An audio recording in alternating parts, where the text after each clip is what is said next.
All right, good evening, everyone. This is our regular council meeting of April 8th, 2026.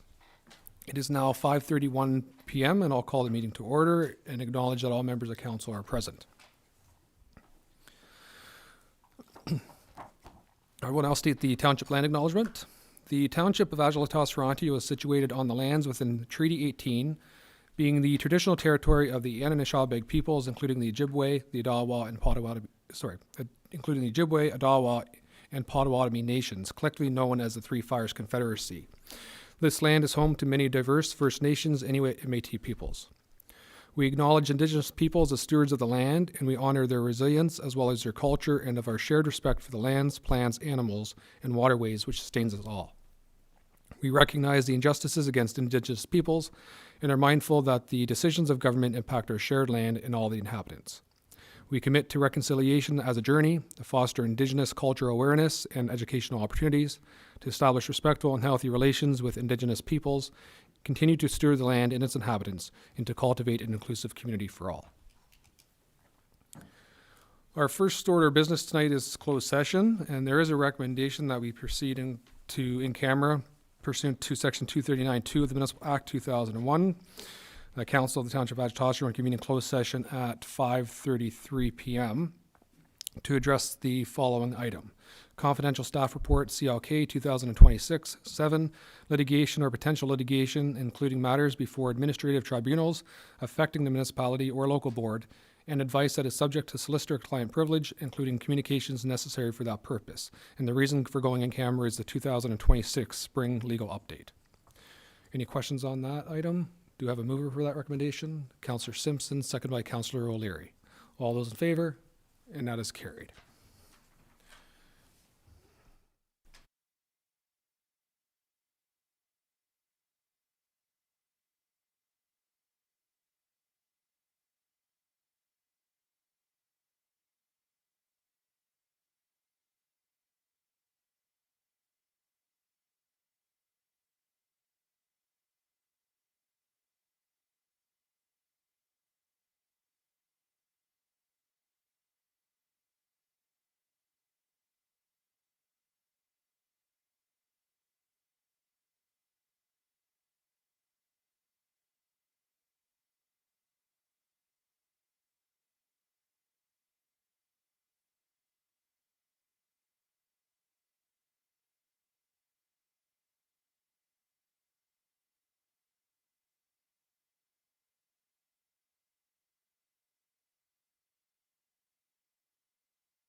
All right, council, we're going to come out of in camera, so I need a motion to reconvene in open session. And so the recommendation is that council of the Township of Adjala-Tosorontio reconvene in open session at 6:08 p.m. And that's moved by Councillor Borzos, seconded by Deputy Mayor Laux. All in favor? And that's carried. And the recommendation in camera was that staff proceed as directed in closed session. Madam Clerk, do you want another motion for that, or are we comfortable with that as a report? Motion? Okay, so that is moved by Councillor Cox. And a seconder, please. Councillor Simpson. Could I have a recorded vote on that, please? Sure. Just give me one moment. That was moved by and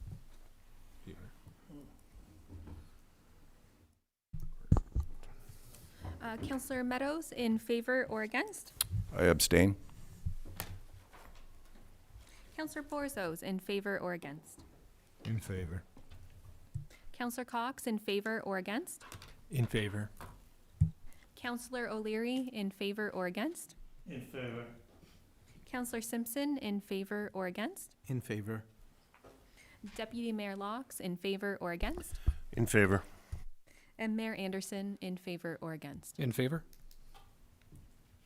That's 6 in favor, 1 abstained. Thank you. The motion carries 6-1. All right, council. So at this time, I will ask to recess the meeting, which is at 6:09, and we will call the open session at 6:30 p.m.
All right, good evening, everyone.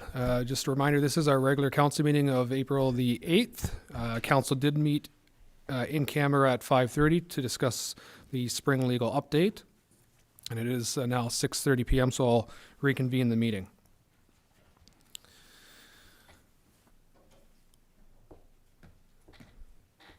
Council, are there any additions for the agenda this evening? Councillor Meadows? Thank you, Your Worship. I just have something I'd like possibly clarification on from staff, maybe later on or now. It's totally up to you. The update on the Everett Development Concession Road 6. I've had different updates on what's actually happening with the earthworks agreement, why it was put on hold and stuff like that. I was just wondering if staff can clarify on what's actually happening with the earthworks agreement. Okay, thank you, Councillor Meadows. Council, I would entertain a quick verbal update on our new business from the CAO if council wishes that, but other than that, we could provide some clarification at a future meeting, but I'll leave that in the hands of council's decision. Thoughts? Councillor Simpson? Through the chair. Yeah, I think a verbal update would be appropriate. You're okay with that? Just because there's been some concerns, and I know the issue, so. You're okay with that? Okay, so you're going to move a motion to add a topic to the agenda? Yes, please. Okay, so do I have a seconder for that motion? Councillor Cox. So Councillor Meadows, moved by Councillor Cox, that a verbal update on Concession Road 6? Not, that's it. Yeah, the continuation of the road, concession 6 to the 15, and on the changes in the earthworks agreement, that was put forward. Okay, so just on Concession Road 6. Okay, thank you. Council, any questions to that item? And all those in favor? And that is carried. Are there any other additions for tonight's agenda? Okay. All right, so we're at item 5, which is the adoption of the agenda as amended. Do I have a motion, or so do I have a mover for that item? Councillor Cox, seconder, please. Councillor Simpson, that the agenda for the regular council meeting held on Wednesday, April 8th, 2026 be adopted as amended. All those in favor? And that is carried.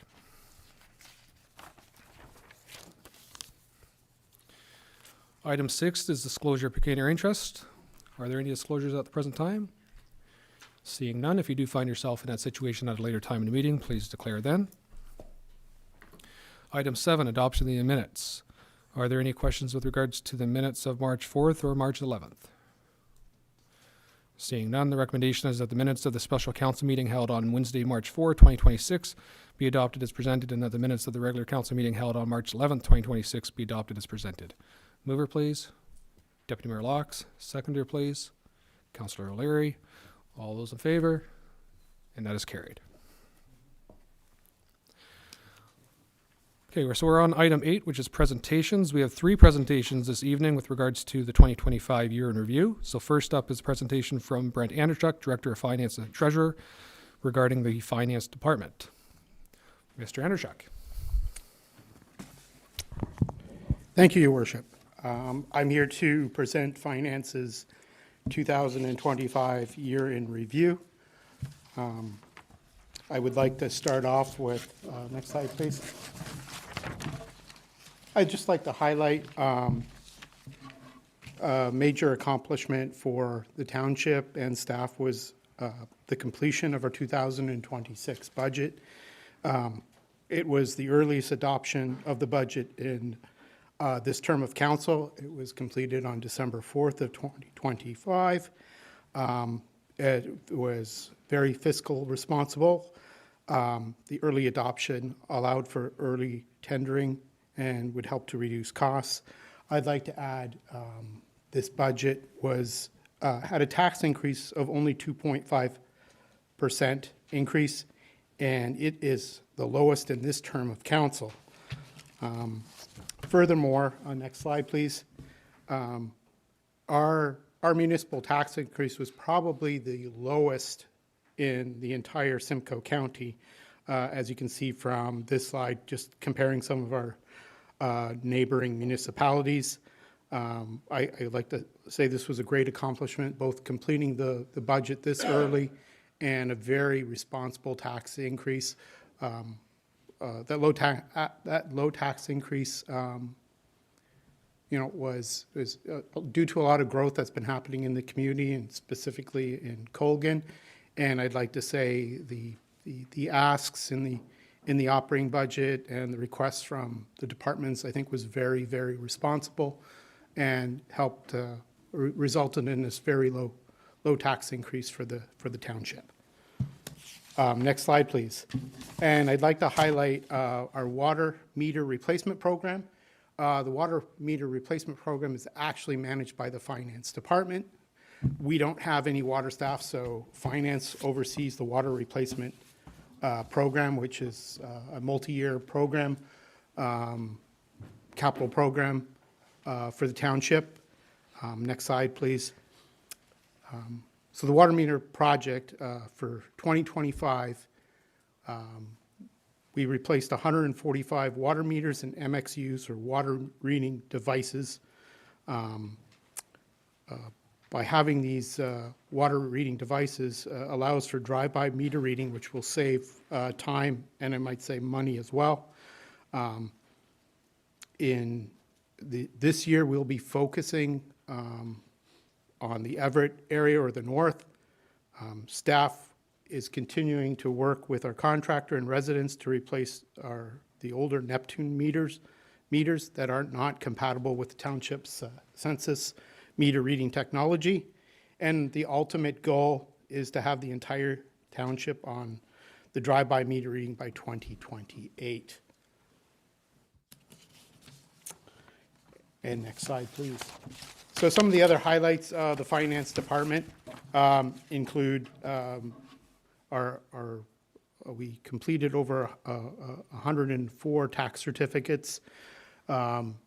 This past year saw 61 accounts that were in severe tax arrears. So those are tax accounts that were over 3 years of outstanding. So at basically the start of a tax sale, the collections efforts of our department reduced that to only 6 accounts by either obtaining full payment of the outstanding arrears or making an approved payment arrangements to clear the arrears. So I think there was a big accomplishment by me and my staff. In total, for our final tax bills, we issued over 5,263 tax bills. And in 2025, we had 687 e-billings or bills that were either water bills or tax bills that were emailed instead of mailed. We're seeing an increase in the e-billing, and it will result in significant administrative time and savings in postage and mailing costs. In 2025, we issued 3,137 invoices for payment.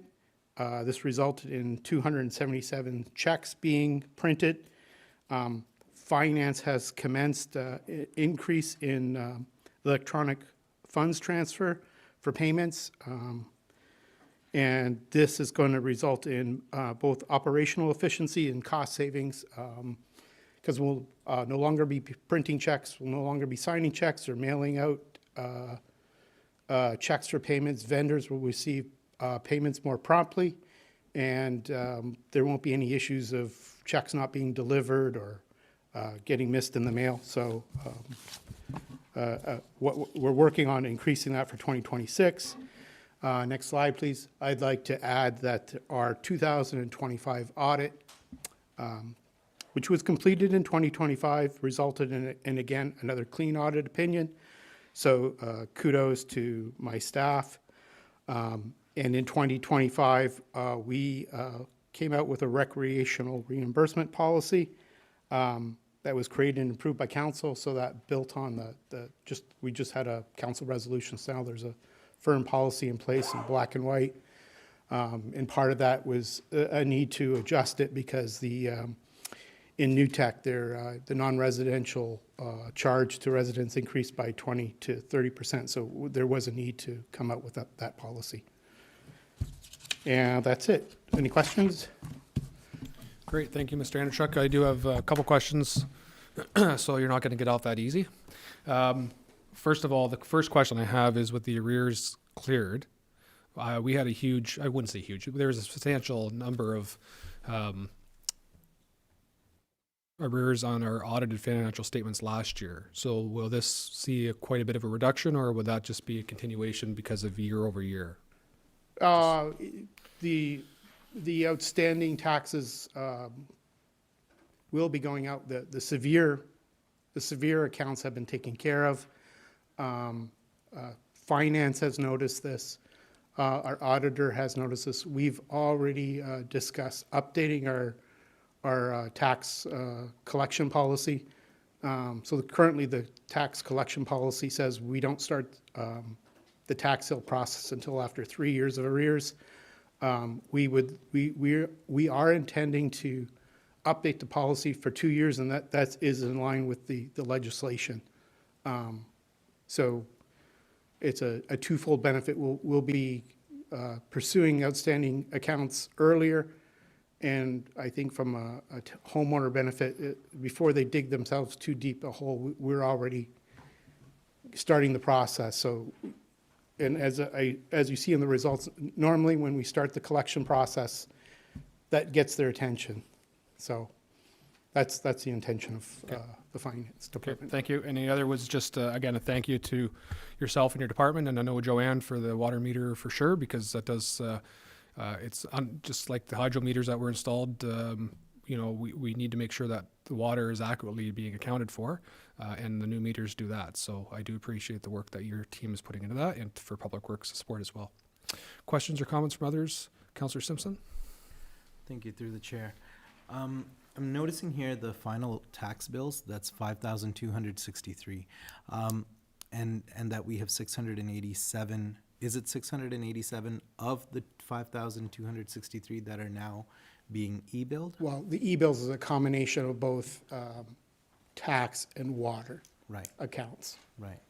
That is growing, and we are, or my staff are emphasizing, we have, when people call about their taxes, and if they're, and just inquiring, they mention, we have it, it's, we've mentioned it in our newsletter. So the intention is for that number to grow, because it's going to save the township, like, administrative costs.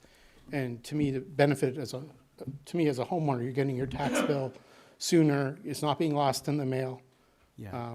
So I think it's a win-win, just getting, the intention is to get as many people signed up as possible. Yeah, no, absolutely, and I recognize the benefit that e-billing does.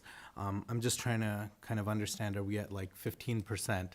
If we're saying 687 out of 5,000, then, you know, being about Yeah, 15%. In fairness, it is at the lower end, but, Okay. you know, Yeah, just, I mean, it's a starting point, right? It's a start, So, it's. Yeah, just wanted to understand that. From Thank you. when I started, there was no e-billing, so I think it's been a significant improvement since I've been here, so absolutely. Yeah. No, awesome. I'm really glad to see the program taking off, and, you know, hopefully more residents can get on that, because there is greater efficiency there. Absolutely. The other question I had was with regard to the water meters. I know we're going to be focusing on Everett this year. The 145 water meters that were installed in 2025, was that also in the Everett area, or? No, that was in, I don't know specifically, what that would have been in the south, and now we're going to concentrate our efforts In the north? on the north. Okay. And the intention is get the entire township on the drive-by meter reading, as well as replacing any meters that need to be replaced. Because older meters have a tendency, maybe they're not reading correctly, so we're not getting the full revenue. And Absolutely. by going drive-by, that increases efficiency. So currently, we have a contractor do the meter reading on our behalf, and it takes about 3 days, I'm told. So I would expect significant time savings in doing the readings where they can just drive by in their vehicle and read it with an iPad, as opposed to some homes they have to actually physically walk to the home and read the device. And this is one of those items that had come forward during budget as well and during discussions, and I'm very pleased to see this program going forward as well, which will increase efficiency for our staff. Thank you. You're welcome. Thank you. Councillor Cox. Yeah, through the chair. Does the finance team intend, like for the EFT payments, does that go both ways? Like are members able to transfer to the township? Or is it only making the finance team making EFTs as in like invoice payments? Well, payments, like residents, if they're paying their taxes, water bills, they can do it through their bank, basically EFT. I'm only wondering for like e-transfers for, let's say, sports fields and other. That's something we can absolutely look into, Councillor. This has been brought to my attention about, because everybody has busy lives, right? And they a lot of them volunteer for these extracurricular activities for our local youth, and it would be just efficient for them to be able to e-transfer rather than having to physically come here. Duly noted for another improvement, Thank you. Councillor. Okay, any other comments to the Treasury Department? Councillor Meadows. Yeah, thank you. Brent, have you heard when the reassessment's going to be coming down from MPAC with regards to house reassessments?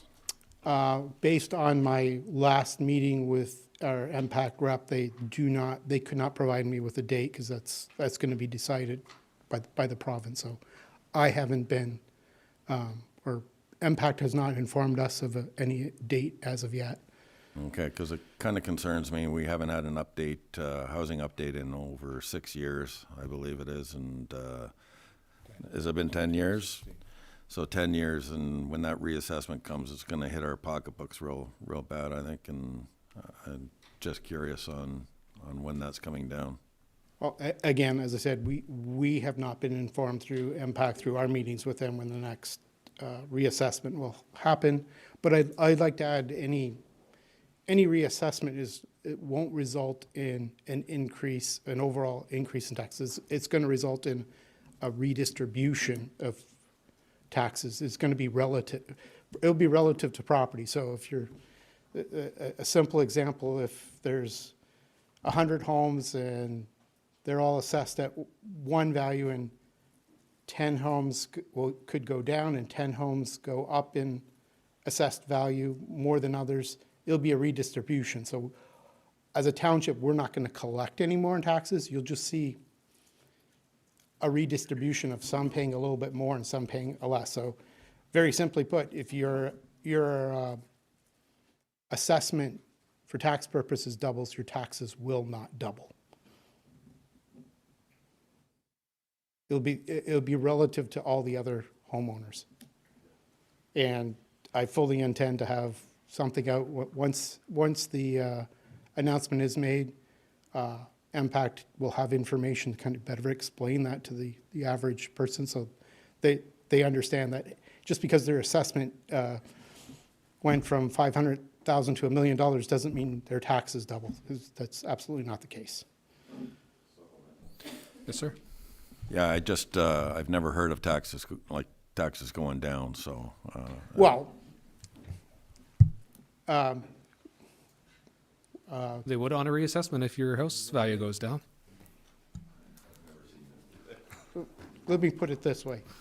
So if there was no increase in the budget, a reassessment of homes would result in the same amount of taxes being collected. But to your point, Councillor Meadows, there probably will be a budget increase resulting in more taxes needing to be collected. Yes. Okay. You're welcome. Any other questions to the treasurer? Okay, seeing none, thank you, Brent, appreciate it. Thank you. So the recommendation is that the presentation from Brent Anderchuk, Director of Finance Treasurer, regarding Finance Department 2025 year in review be received. Mover, Councillor Simpson, seconder, Councillor Cox. All those in favor? That is carried. All right, we're on to 8.2, which is presentation from Carrie McGinty, Human Resources Generalist, regarding the 2025 Year in Review for Human Resources.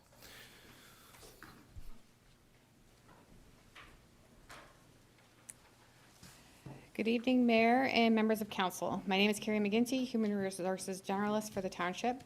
Tonight, I'm pleased to share a brief overview of the Human Resources Department's achievements in 2025. This presentation highlights how our people strategy supports Council's priorities and strengthens the Township's ability to deliver services.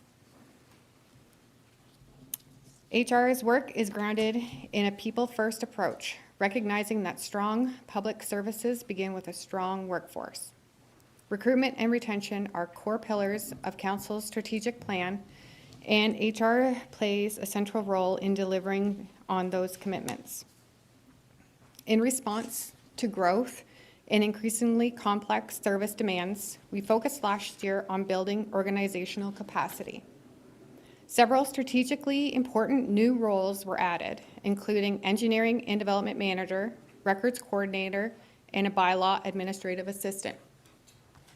Across the organization, HR filled 31 positions in 2025, resulting in improved service delivery, compliance, and operational resilience across departments.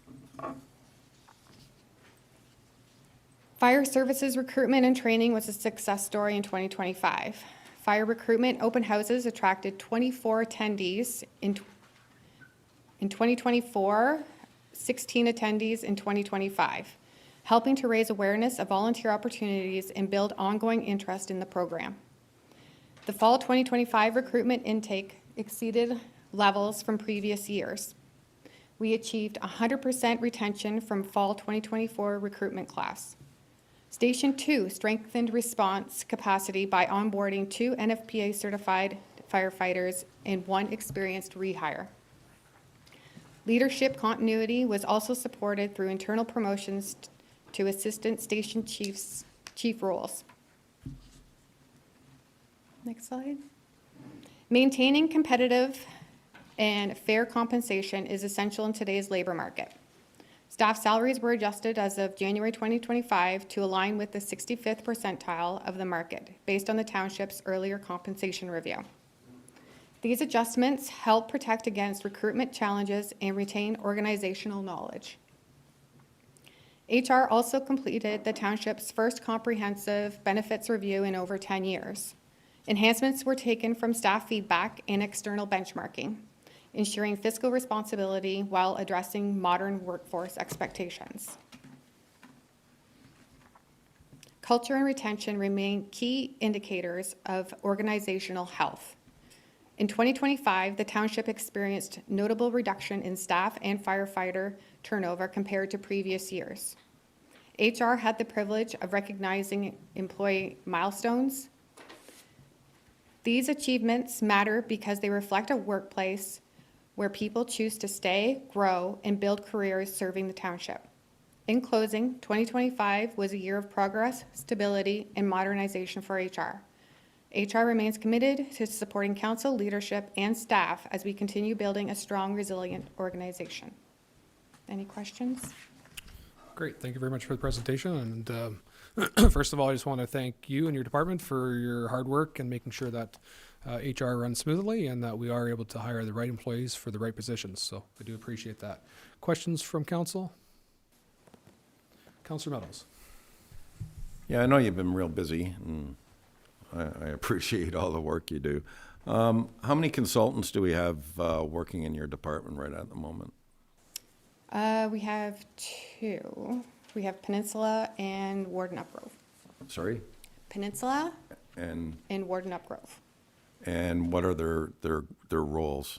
So Peninsula was acquired to do HR and health and safety advice, and then Warden Upgrove does our job evaluations. Job evaluation, okay. Do we have any new job evaluations coming up? Okay, thank you. So that was a yes, right? Yes. Okay, thank you. Just want to make sure we are using mics and people are watching at home, so, okay. Any other questions for Ms. McGinty? Seeing none, thank you, Carrie, appreciate it. So council, the recommendation is that the presentation from Carrie McGinty, Human Resources Generalist, regarding Human Resources Department 2025 year in review be received. Mover, please.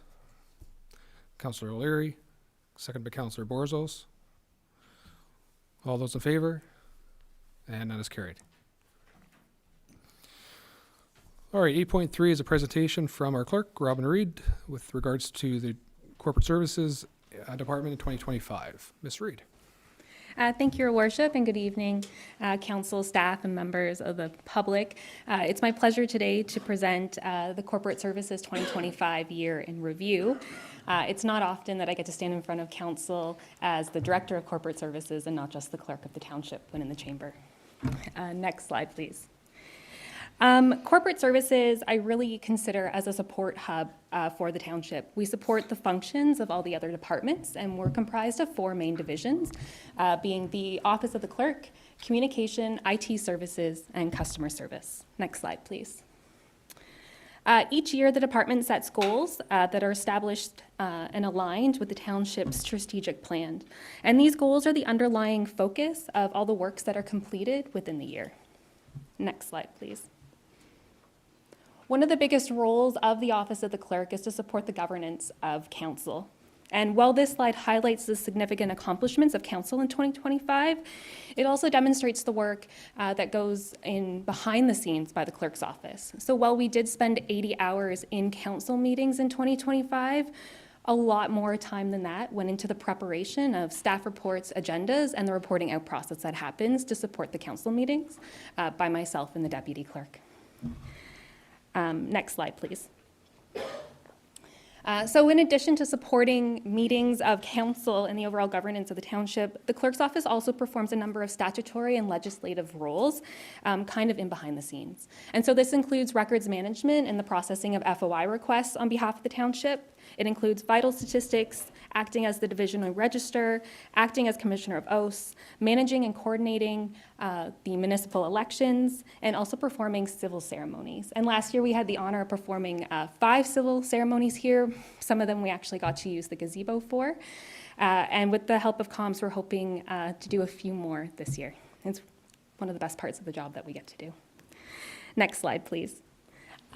Last year was a really big year for the township because we hired a communications officer for the first time for the township, and we really focused on supporting internal service delivery so that it would result in better communication with our residents.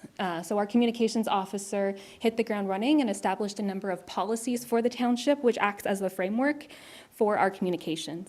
And in addition to that, we rolled out to staff a social media calendar and deadline structure, a community engagement tool to look for ways to promote certain projects that are happening within the township. And we also set up monthly communication meetings with each department to really get the departments thinking about what information that they want to share with residents. Sometimes the departments are in so deep into their daily work, they forget to think about what the residents would find interesting about the township. And that's really what communications has been working to do over the last year. Next slide, please. So we did increase our presence on social media last year. We had a total of 2,237 posts, over 404 in the previous year. So we are seeing an uptick in engagement. We also started rolling out videos. Our most popular video was Name a Plow with over 9,500 views. And really, while that is a fun engagement piece for the township, what that helps us do is drive residents to our website, where we also hope that they're going to learn information about other things that are going on, like the official plan, DC charges, and some of our bylaws. Next slide, please. In 2025, we also launched a new website. One of the greatest features of that website is the accessibility tool that allows people to customize it based on what they need to view out of the website. But also our events calendar. And so we've had a number of community groups add their events, including the County of Simcoe. So thank you, County of Simcoe, for adding your events to our calendar. And we do encourage community groups to add their events. It's available on our website, just a form that they have to complete. Next slide, please. Our next division is IT services. So here at the township, our IT services really has 2 main focus, to support our internal end users, our employees, and security, specifically cyber security. So IT works to best support staff by And this was done last year by the implementation of our help desk. Our help desk processed 295 tickets last year, but it also provided us with data to better support staff because we were able to identify trends and look for potential improvements to our systems. Next slide, please. One of the other really important functions that IT does for the township is security. And what you're seeing up on the screen right now is a graph, and that graph is showing what the township's current Microsoft Secure Score is. And our Microsoft Secure Score is a measure of our security posture within the Microsoft platform where we hold all of our licensing. And what you can see in the graph is that we are in a better position than most organizations in a similar size as us. So ultimately, what this means, next slide, please. Thank you. Is that last year we had 0 staff accounts that were compromised, even though we were targeted with more than 30 spear phishing attempts, which means our cybersecurity is working exactly how it should. Our IT services continues to look for ways to improve our security posture. I will just note in relation to that, just achieve a score of 100%, you do have to have the top of the line premium licensing, which does come out as a price. But we can definitely see from last year that we are in a good stance here. In addition, last year and earlier this year, we rolled out some AI training to staff, and this really does help with our security as well because we're promoting the safe use of AI through the Copilot tool, which is contained within our Microsoft licensing and it stays on our network. And so while that increases our security posture, it also provides our staff with a modern workplace tool. Next slide, please. And just lastly, I'm going to touch on our facility rentals. Our facility rentals are overseen and managed by our customer service department. Up on the screen here, you'll see a picture of Haley Park.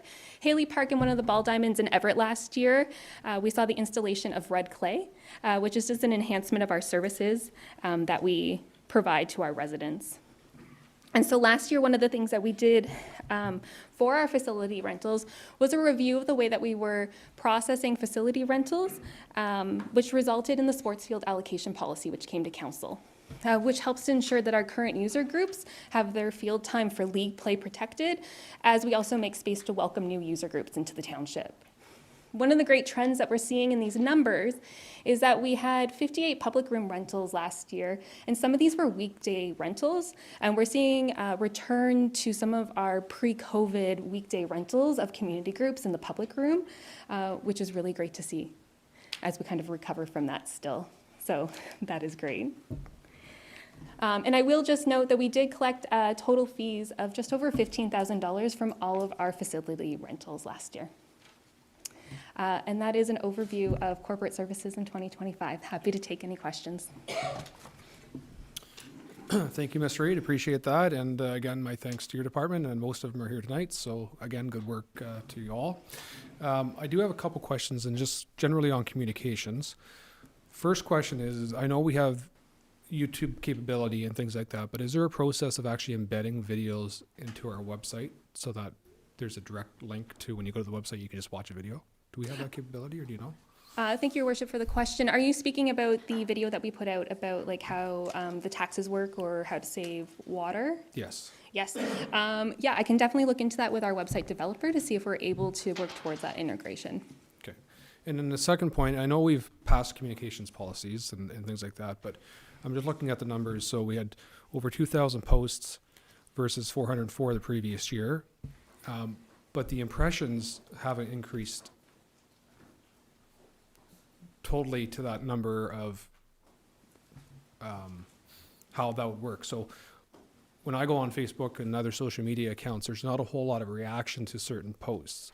And I'm just wondering if we need to focus more on a trend that we see rather than just posting stuff, because I know for a lot of us, we see stuff that just kind of goes to the bottom of the screen and nobody ever sees it. So just wondering if you've seen any, if you've had any comments or any feedback from the community as to, is there too much or too little, or is there certain trends that we've seen come from feedback? Thank you, Your Worship, through you to council. So any post that we put out about public works always gets the most traction. We know that through our analytics. There are definitely posts that I know some members of the public are less interested in, but some of the information contained in those are really valuable, especially when we're speaking to things like the building permit process for someone's adding a renovation or deck. So while we do know what areas get more traction, some of the other information we're putting out, while we don't get the impressions or interactions with it, it's still important that we're putting that information out there for those people that need to know it. Okay, thank you. Other questions from council? All right, you got off light. Thank you. All right, so there is a recommendation that the presentation from Robin Reed, Director of Corporate Services Clerk, regarding Corporate Services Department 2025 year in review be received. A mover, please. Councillor O'Leary, seconded by Councillor Meadows. All in favor? And that is carried. Okay, so we're on to deputations. So we have two this evening. So the first is Mary Van Heeswick, if you're present. If you'd like to come to the podium, you're not Mary, so if you provide me your name and Good and then evening, you can proceed, please. members of council, Mayor Anderson. I'm Steve Van Heswick, clearly not Mary Van Heswick. I'm speaking on behalf of my mother. And she'd like to propose the installation of a four-way traffic stop at the intersection of Five Side Road and Concession Road 8. She's lived there on the 7th for the past 30-plus years, and everyday travel kind of brings her into town and not. She's concerned that the potential for a catastrophic traffic event is increasingly high at that intersection. It's a blind intersection.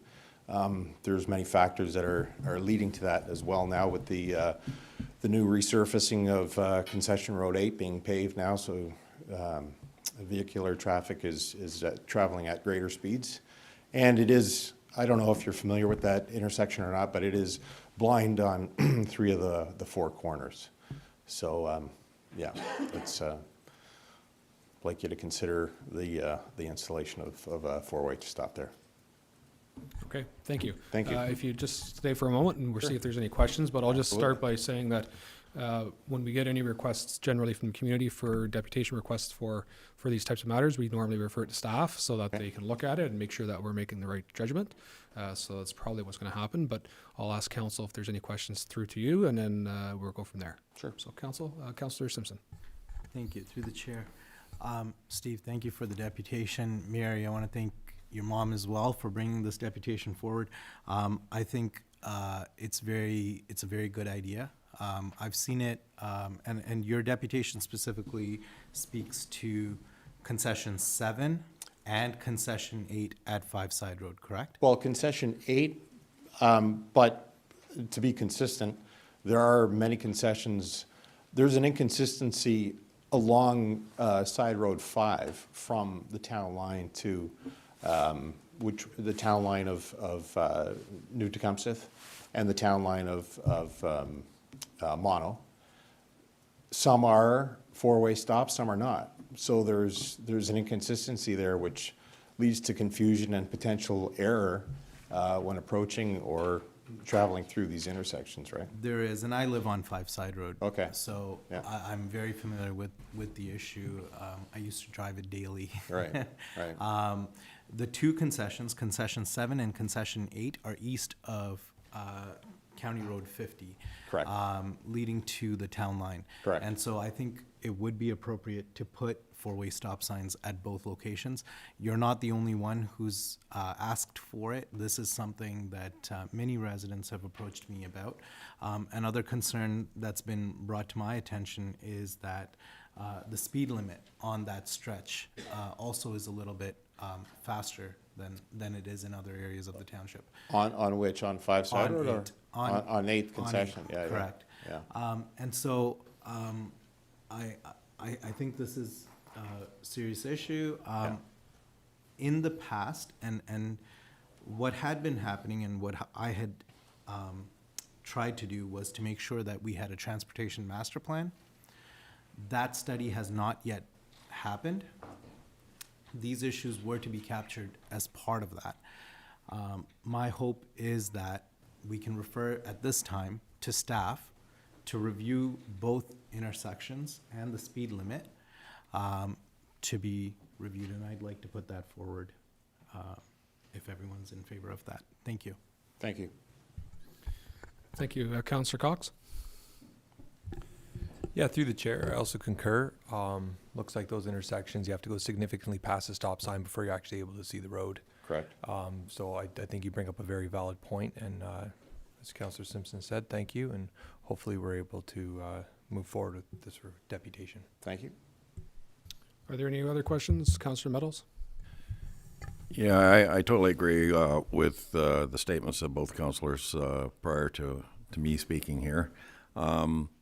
We have tried this in other areas of the township, and it has been a calming measure for those particular roads. It does work. The four-way stops actually work, and they do stop accidents. So I totally agree with it. Coming to a four-way stop is common sense rather than somebody going all the way through. We see a lot of accidents in this township with people being T-boned and that because they don't stop in time, or you got blind spots on both sides. So I think the safest route is for four-way stops. I totally agree with it, so I would also support it. Thank you. Any other questions from council? Okay, thank you very much. Thank you. Councillor Simpson, did you have a prepared motion for this? I did not have a prepared motion. I was just thinking, refer to staff Okay. to review the four-way stop at intersection for 5 Side Road and Concession 7, and 5 Side Road and Concession 8. And also review the speed limit on both roads. Thank you. Okay. Do I have a mover for that motion? Or so you're second? I'll move it. Second? Okay, so second by Councillor Cox. So I do have, as much as I would like, we can have staff look at it, certainly. I'm always cautious to add more to a deputation than what they've asked. I appreciate the request, but we kind of take the words out of somebody's, or the thought process out of somebody's deputation when we add more to it. But I think it's, since there's a road safety issue in the area, I think we can have it. So I'm just going to look to Public Works. Tom, putting you on the spot right now, but time frame, do you think, within a few months that you'd be able to have that? Or would you rather wait for the summer months to see the traffic? Through your worship, we were looking to come back to council already, hopefully in June there with the speed study review. So I'd like to talk to staff and then get back to you, but the goal would be, if we meet that deadline to come back in June, that we could include this with that report. Okay, thank you.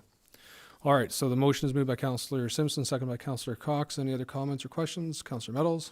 Yeah, I would also like to amend that motion to also include Concession Road 5 and the 25th Side Road. That is a really, really bad one. Been to accidents there before. As a firefighter, it's a bad intersection. So I'm just wondering if we could add that to the list for staff to look at as well. It's coming up on deputation for 9.2 on the agenda, but if we're putting this motion forward, we should incorporate all of them, because they're all four-way stops and they're all in pretty much Adjala. So if we could just do that, I would appreciate it. Okay, we have a deputation request, so I'd rather have the deputant speak to the item before we pass motions. Okay. And I believe, again, we'd be looking at the issues from Public Works regardless. Okay. All right, so all those in favor of the motion? And that is carried. All right, so our second deputation is Michael Kemley.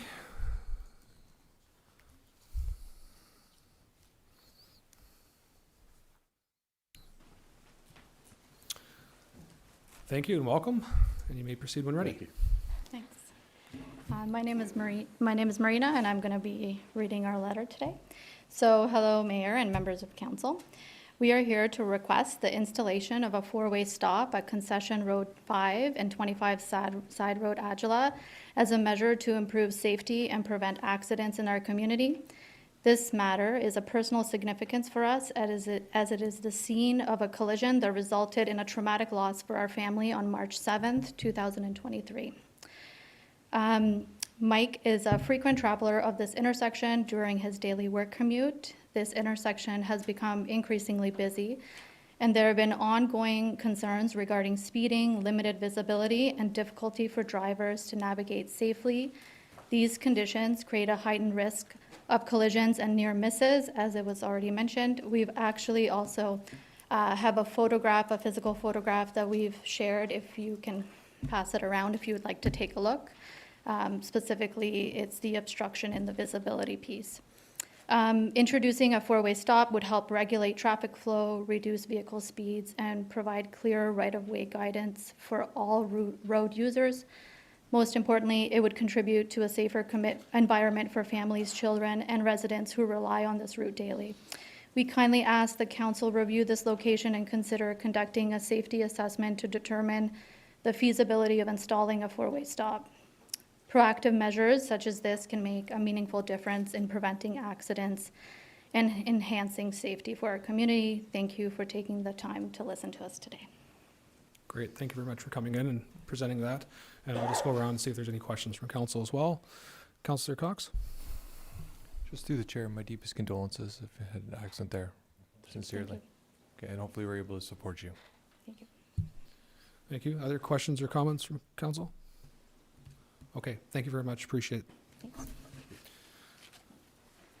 Council, is there thought process, same process? So the recommendation would be that the deputation from Michael Kennelly, 6606 County Road 13, Everett, regarding request for the installation of a four-way stop at the intersection of Concession Road 5 and 25 Side Road, Adjala, be referred to staff. Mover, please. Councillor Meadows, seconded by Deputy Mayor Laux. And all those in favor? And that is carried.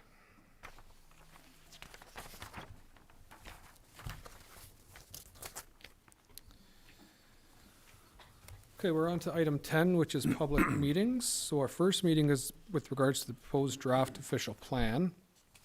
So I now declare this portion of the council meeting to be a public meeting at 7:17 p.m.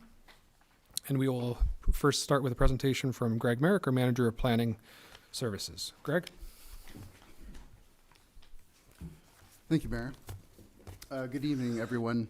My name is Greg Merrick, Manager of Planning Services here at the Township of Adjala-Tosorontio. I wanted to thank you all for coming out to this public meeting for the proposed new official plan. So I have a short presentation on this important project, and following the presentation, there gives me an opportunity for the public to provide comments or ask questions. Next slide. So as an overview, the presentation will cover the following subjects: why we're holding this public meeting. We're going to discuss the February 2026 open house and public meeting comments received.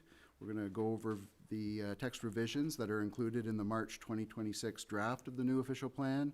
Going to talk a little bit about the map schedule updates and the next steps in this project. So the purpose of this particular public meeting is to provide an update on the comments received in relation to the January 2026 draft of the new official plan, including input received at the statutory open house and public meeting held in February of this year, and how the input informed updates to the current March 2026 draft of the proposed new official plan. It's also an opportunity for the public and council to ask questions, make comments, or seek clarification on the draft new official plan document. The proposed new official plan was posted to the Township's Planning and Land Use webpage on March 18th, 2026, and that same day the notice of public meeting was posted to the Township's website, and also circulated by email to the County of Simcoe, prescribed persons and public bodies, Indigenous communities, and those individuals who have subscribed to receive updates on the project.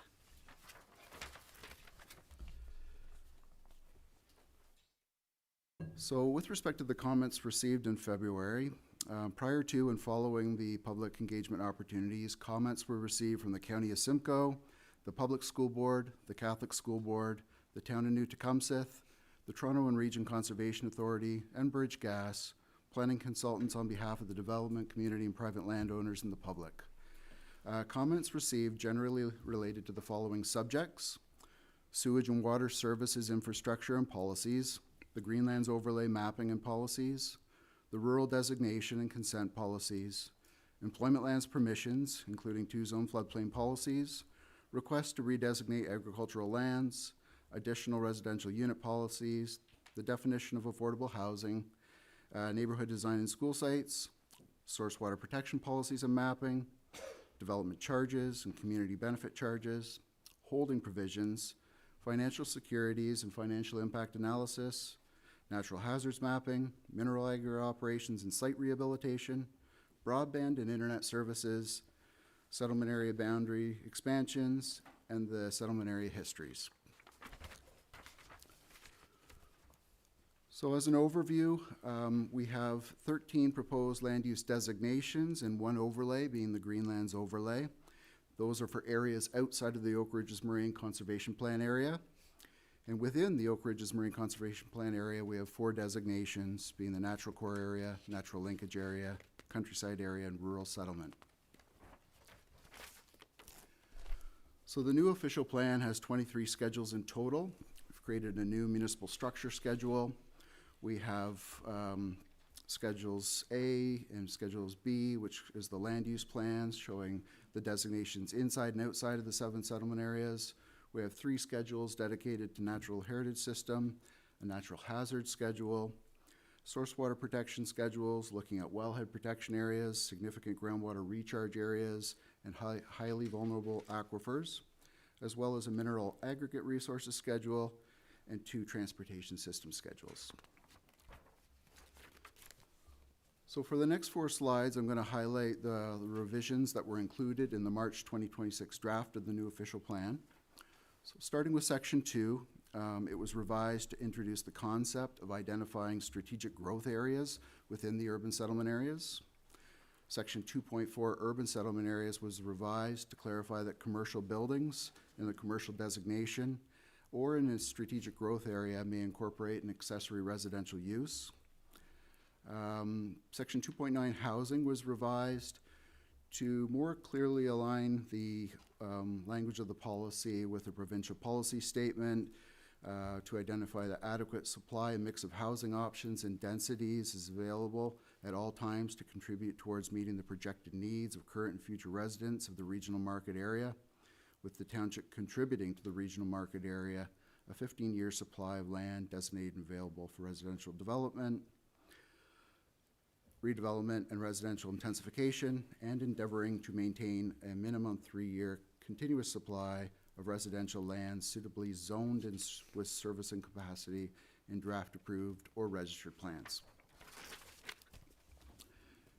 In Section 2.10, affordable housing, the definition of affordable has been included in Section 8, definitions of the plan. Section 2.11, additional residential units, was revised to provide clarity on where these units are permitted and the criteria for consideration. Section 3.1, agricultural, was revised to clarify the descriptions of lands designated agricultural and to revise the policies related to non-agricultural use permissions.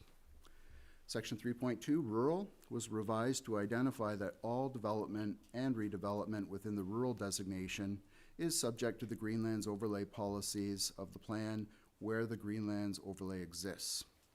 The rural lot creation policies were also revised to identify that new rural residential lots shall be generally no more than 1 hectare in size, that a maximum of 3 lots may be created by consent, and that new rural residential subdivisions will not be permitted. Section 3.8, commercial, 3.9, institutional, and 3.10, light industrial. Those policies were revised to permit lot creation where the provisions of the zoning bylaw can be met. New policy was added to Section 12, mineral aggregate resources, that speaks to site rehabilitation and the surrender of an aggregate license or permit. Section 3.13 employment lands was revised to clarify the planned function of the area to support industrial and commercial uses outside of a service settlement area. Section 442 source water protection was revised to update the list of prescribed drinking water threats as identified in the regulation. The wellhead protection area and significant groundwater recharge area policies were also revised based on input received from the Toronto and Region Conservation Authority. Section 6.8.8 active transportation was revised in relation to the neighborhood design and school policies. Section 610 broadband was revised to add a policy regarding the maintenance of the township's protocol for the establishment of telecommunication facilities to ensure that it reflects current legislative requirements and industry practices and supports the effective creation of new broadband infrastructure to improve access to the internet. Section 710 holding provisions revised to identify additional criteria that may be considered in relation to the application of a hold and before the holding provision can be removed. Section 7.20 community benefits charges was revised to identify the situations when a community benefits charge may be collected. And a new section, 7.25 development charges, was added. As well, the definition of sub-watershed was added at the request of the Toronto Region Conservation Authority. And I wanted to note that I'd mentioned previously that we were looking into the history of the settlement areas, and that research is underway, and when completed will be added to the final version of the proposed official plan. So with respect to the map schedule updates, there's a few required edits to the map schedules that have been identified by the County of Simcoe, conservation authorities, township planning staff, and by individuals related to certain schedules of the proposed new official plan. The required updates are relatively minor in nature and include revised hazard lands mapping based on new layers available through both of our conservation authorities that will affect Schedule D. There's updated source water protection mapping available that's coming to us through the county, and that will result in some minor updates to Schedules E1 and E3 regarding source protection. Some minor edits regarding removing the Oak Ridge's boundary identifier from the southern and western municipal boundary, just to clarify that that provincial plan area extends beyond our boundary. Reduction of the Greenlands overlay layer within the Loretto settlement area. It was overmapped for some reason, and we're going to reduce that area so that it reflects the area that's regulated by the Conservation Authority. We're going to correct a few site-specific land use designations. An example is there is a credit union in Colgan, I understand, and it's currently designated residential. We are going to redesignate that to commercial to be in line with the zoning and the use of the property. So minor adjustments that way. It was flagged to us by the county that the Rosemont settlement area boundary is a little smaller than it should be, so we're going to make sure that that boundary in our mapping mirrors what's in the county land use schedule. We're also updating the transportation system schedules because there were a few roads that were inaccurately identified as an arterial road, for instance, and it should have been collector, or it was identified a collector and it's actually seasonal unmaintained. So we're just making sure that we have the proper road classification for a few roads on those particular schedules. So we're currently working with our mapping consultant on making the necessary changes with updated mapping to be publicly released next week for comment.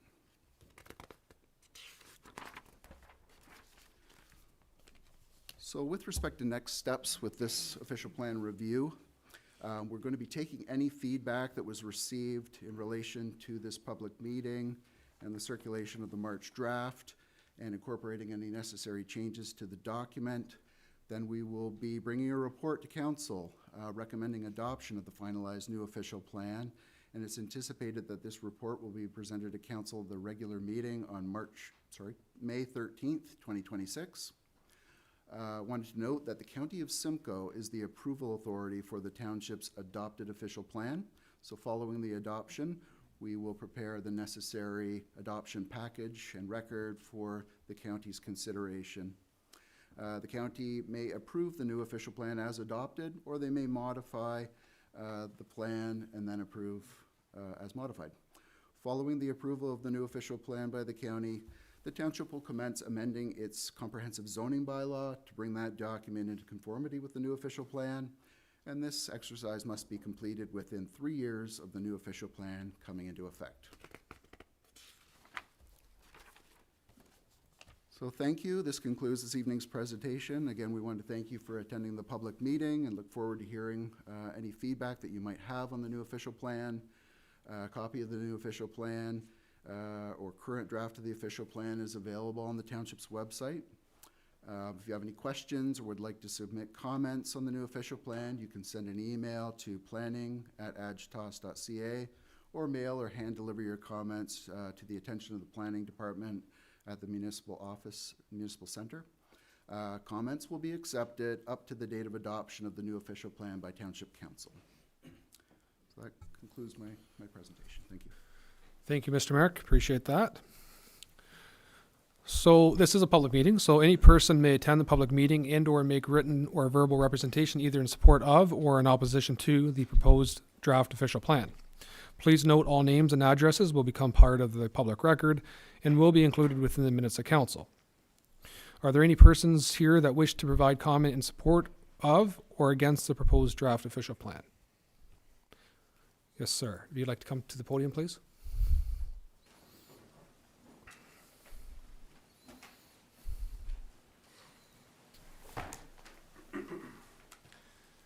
I just need a name and address or your consulting address. Yeah, of course.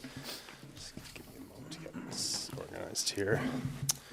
So my name is Darren Cohen, and I'm representing the owner of 275 Elizabeth Street. I'm a registered professional planner with Weston Consulting, and here today to speak to the draft official plan that's been released. First of all, I just want to say thank you for the opportunity to provide these comments, and really want to thank staff, of course, for lots of hard work that went into getting the official plan up to this point.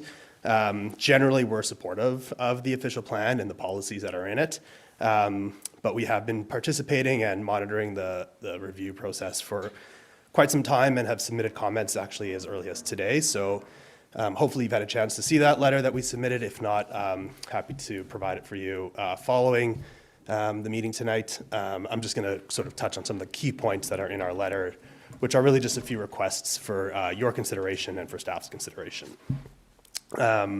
So the property that my client owns is 275 Elizabeth Street. It's south of Yonge Street, and it's located between Concession Road 7 and Industrial Parkway. And the eastern boundary of the parcel of land that my client owns actually forms the boundary of the township of the town of New Tecumseth. So it's right on the municipal border of the Alliston settlement area. It's our main request tonight, and through this official plan review process, is to reconsider the proposed land use designation that's being brought forward in the official plan review. The lands are within the Highway 89 employment area, and it's our understanding that that designation is really being brought forward based on a historical decision where I believe it was in 1999 an official plan was adopted and sent to the county for approval, and it had designated these lands in this area as industrial commercial, and the county at the time did not accept that designation and sent it back, and so these lands were identified as essentially being a non-decision. Finally, until around 2008, when to cut a long story short, those policies and that designation was implemented. So my understanding and our understanding is that the land use designation and the Highway 89 employment area is being brought forward based on that historical decision. And we're here to really request that is reconsidered, just given a number of factors. Number one is that the policy context in which our planning operates in Ontario has changed quite significantly. And the second is to really consider the existing and surrounding context of the lands. So I'll speak first to the policy context. Obviously, 2008 was a very different time for planning in Ontario. Since then, the new provincial planning statement has come forward in 2024, which has introduced a new definition of employment area. And that definition really narrows what's permitted, the types of uses that are permitted in employment areas. It really narrows it to warehousing, industrial, manufacturing type of uses, with consideration for ancillary retail, commercial uses, as long as they are accessory to those primary employment type uses. And our read of the official plan and what's being proposed, it strikes us that the land use and the permitted uses are inconsistent with what the PPS currently allows in employment areas. And some of the objectives in the official plan that are identified for the Highway 89 employment area is to ensure that those types of uses can come forward, but also to ensure that sensitive uses cannot encroach into employment type uses. So it's a land use compatibility issue, which kind of brings us to our next point. So if in our submission that we provided to council for tonight's meeting, we prepared a figure that shows the outline of the highway employment, the employment lands area, and we've identified what the existing uses are within that boundary and as well as outside of that boundary. And if you look at a map of the employment lands that are being proposed, adjacent to both Alliston and within the township, you'll see there's a number of residential uses that are existing along the corridor, and there's a number of institutional uses, and there's a number of existing commercial retail uses. So again, from a PPS perspective, the existing characteristics of the area do not meet the definition of what an employment area is. That's our first point. And the second point to consider is that in our opinion, and in our experience, it's highly unlikely that these type of uses that are being contemplated will be brought forward for development in these lands, given the location of these sensitive uses that already exist. It's highly unlikely you're going to see heavy industrial manufacturing, even light industrial manufacturing, anything that's going to have that kind of an impact on existing homes, both within the township and within Alliston. It's very unlikely that you're going to see that come forward. And so what we've requested is a reconsideration for the land use designation to what we think is a more appropriate designation, and that is, of course, mixed use. We think that a mixed use designation will still allow the township to meet employment targets. It will still permit commercial uses, retail uses, other types of uses that support employment. It could potentially permit light industrial uses, and we know that there's an application for light industrial subdivision in the area, which we are supportive of. But it also brings forward the notion that residential uses may be appropriate as well. And so in support of developing complete communities, in consideration of existing sensitive uses in the area, we're asking council to give some consideration to that land use designation that's being proposed to ensure it is consistent with the PPS and that appropriate development will be brought forward. The second request that we're asking is consideration for a two-zone floodplain policy. In the first iteration of the draft official plan, there were policies put forward that considered a two-zone floodplain policy. Those policies have since been removed from subsequent iterations. We're asking that be put back. And the main reason for that is, and I'm not an engineer, so I won't speak to the details, but essentially what that does is it allows development to occur within what's called a flood fringe area. And if you look at a map, again, of our client's lands, you'll see that Spring Creek traverses the site. And adjacent to the township in the settlement of Alliston, where Spring Creek also exists, you'll see there's quite a number of significant amount of development that's already been brought forward. And it's been brought forward because of a two-zone policy, which is embedded in their official plan, and we've provided that extract for you in our correspondence tonight. And so our request is to have regard for existing natural features that don't have consideration for municipal boundaries, and just sort of the logical extension of a two-zone policy that already exists for Spring Creek to be applied in the township to allow development to come forward in whatever form that may be at some point in the future. But we've been working with GREC, an engineering firm, to do quite a bit of modeling, and based on what they've been able to determine, without a two-zone policy, development on my client's lands is virtually impossible, regardless of what that ultimate land use designation ends up being. So that's, in a nutshell, what we're seeking and asking and requesting. I just want to reiterate that, we're very supportive of urban type development. We're very supportive of the general direction of the policies that are being put forward and the official plan review. And, we're just asking for some consideration for our clients' land. So thank you very much, and happy to answer any questions. Great, thank you. Any questions? Thank you, sir, that's fine. Oh, zero questions? That's fine. Nope. I asked once. Okay. Are there any other persons in the audience wishing to speak? Ms. Webster, yes? I just need name and address, please. Joy Webster, 10 Woodland Heights Drive in Everett.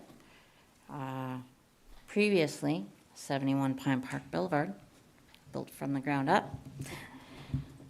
Tonight, I'm here to talk about protecting rural Ontario through official plans and creating legally binding policies that direct growth designated settlement areas, prohibit fragmentation of prime agriculture land, and safeguard our natural resources.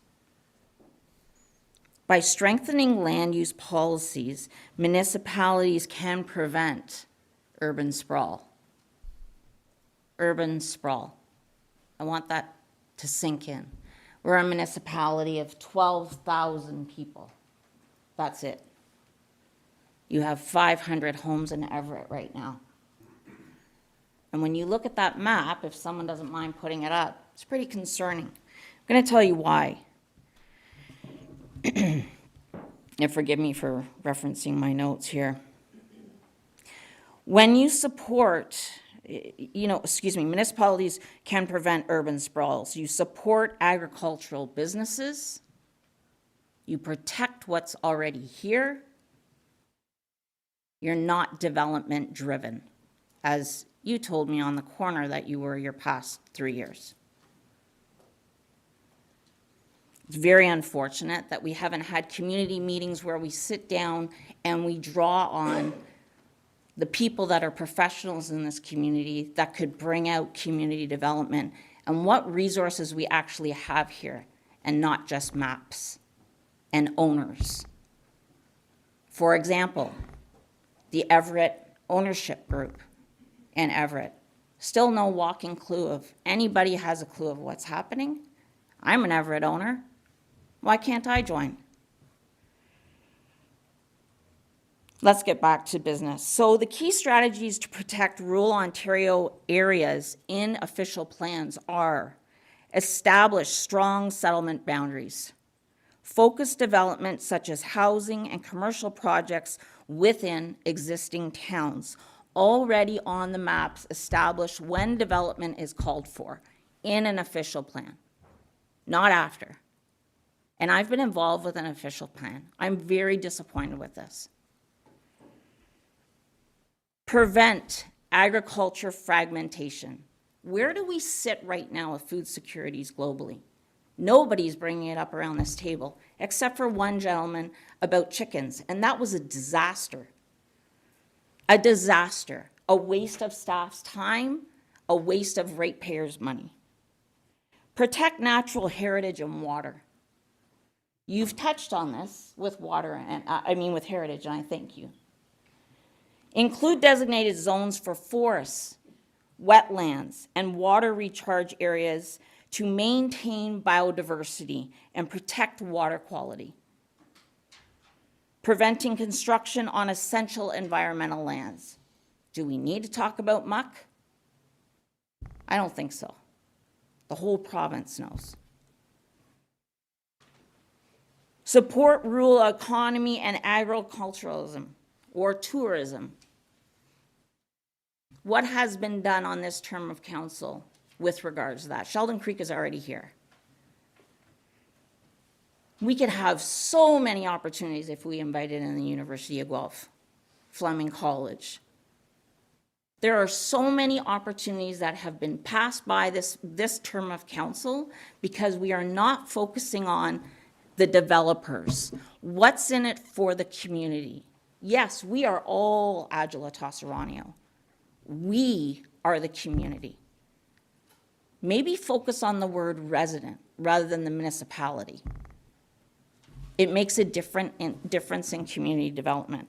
So when you're talking about protecting natural heritage and water, that would be recognizing pathways for Indigenous people that were in this area, and some of the worst slaughter happened in this area. That was only recognized recently in the Indigenous Land Acknowledgement.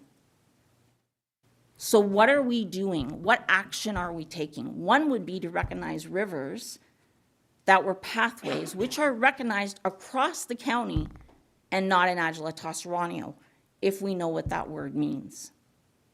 There is great Indigenous history in this area. And the use of precise mapping, utilize detailed mapping to define agricultural areas, natural heritage systems, and rural settlement areas, ensuring local zoning and bylaws are consistent with these areas. You're creating communities. You're not creating development. There's a difference. It's not development driven, it's community driven. And in 2026, what's going on globally, economically, in our communities, how many homes are sitting empty in Colgan? And we're talking about development of homes? We've missed an opportunity. You may be forecasting for 30 years down the road, but not what's happening right now. Nobody that I'm aware of, that I've heard, and I apologize if you have spoken about this.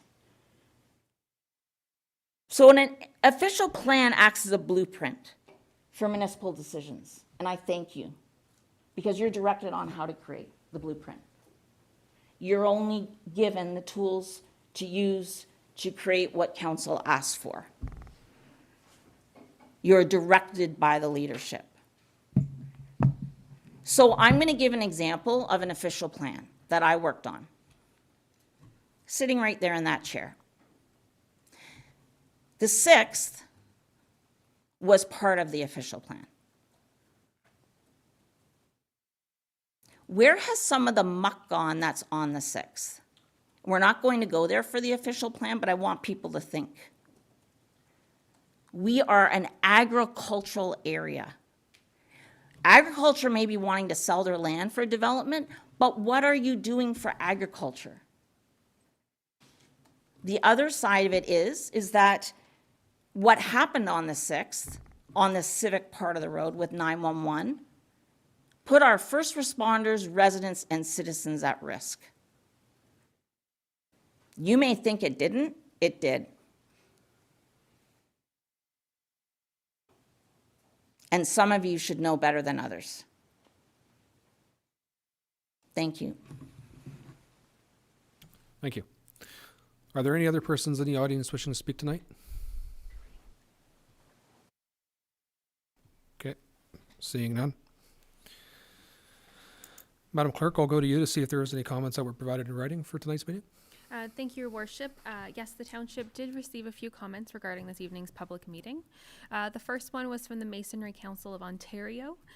They provided comments regarding the use of a community planning permit system as a planning tool for regulating design. We received comments from Umbridge Gas of no objection. We received comments from MHBC Planning regarding suggested minor edits to policies of the Greenland overlays and the natural hazards and the zoning bylaw.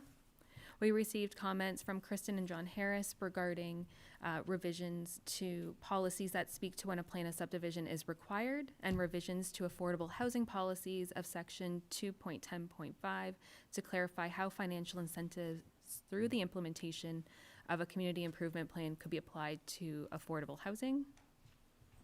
And that was it for this evening, and these comments will be summarized and provided at a future date upon consideration of the official plan. Thank you. Before I go to council, I'll go back to Greg. Did you have any further comments you'd like to add? No, Your Worship, I don't. Okay, thank you. All right, and I'll go to council then. Are there any questions or comments from council? Councillor Meadows? Yeah, there's been a lot of really good input tonight, Greg. With regards to our water systems and stuff like that, is that all in our official plan as far as the discussion tonight? Like, is there safeguards in there, or? Mr. Merrick? Through you, your worship, to Councillor Meadows, absolutely there is mapping that shows wellhead protection areas, so identifies the municipal wellheads throughout the township, shows the the area of influence that needs to be protected from development. We've identified significant groundwater recharge areas, and there are specific policies that speak to development in those areas, as well as highly vulnerable aquifers. So we have mapping and policies that speak to the protection of those water resources and drinking water protection. Supplemental. Did we consult the Indigenous community when we were doing this official plan for any of their input with regards to certain stuff that's in there? Or? Through your worship, the Indigenous communities were circulated. We did not hear anything back from the communities, but they were circulated for their input. Were they the Indigenous communities that are in the treaty? That is correct. With our town, okay. And also supplemental. And also with regards to the gentleman that was here tonight that brought up quite a bit of information that was all new to me. Thank you. What's your thoughts on a lot of the stuff that was brought forward tonight? Through your worship to Councillor Meadows, yes, there is a long history with respect to the Highway 89 employment lands, which we currently call them. It dates back to the original official plan as adopted in 1998. It was a special policy area. And as noted, there was a requirement by the county for some additional work to be done to sort of justify the creation of that commercial industrial area. That work was completed by the township, and then the county approved and delineated a specific area for commercial industrial uses in 2008. More recently, in 2013, the area was zoned for specific commercial and industrial uses. So it's not a new employment area or employment lands. It's a historical area of commercial and industrial uses. We've called it the Highway 89 employment lands, which is sort of consistent with the terminology used in the zoning bylaw for the area. And we've created employment lands category 1 and category 2 to coincide with the two zoning types that apply to the area. And yes, there are uses that would not typically be included in an employment area as defined in the PPS, but this is a historic area of approved industrial commercial uses, and it's being carried forward. And it's not intended that this area align with the definition of employment area in the PPS. It is really a carry forward of a historical permission for that area. And supplemental. I agree with the employment areas that we have there because as I've sat on council here for 3 terms now, it's always been a bone of contention because I believe we're restricted by New Tech on what we can actually put in those industrial lands. Is that correct? Through your worship to Councillor Meadows, the town of New Tecumseth was involved in the consideration of the zoning. They were actually an appellant to the approved zoning for that area. The township worked with the town to come up with a settlement and an agreed list of permitted uses for that area. So, yes, so they're very well aware and supportive of the uses that were permitted through the zoning. Okay. And we have been in communication with town of New Tecumseth regarding our new official plan and have received a memo from them that they have no substantive comments on the official plan. So no concerns raised, let's put it that way. Okay. And one more question, Your Worship. With regards to agricultural business and agricultural stuff, what have we done to enhance our agricultural business in the township? Because I agree. I slowly see the agricultural land diminishing not only here but in New Tech, and all the prime agricultural land is going into all this housing, and I'm totally against it because like we're a small province now as far as agricultural goes, as far as I'm concerned, and it's diminishing each time for these large developers. And they're buying up all the prime agricultural land and building housing when we could be looking at different settlement areas for our lands. Through you, Your Worship, to Councillor Meadows, we have been protecting the agricultural community and agribusiness through the protection of agricultural lands.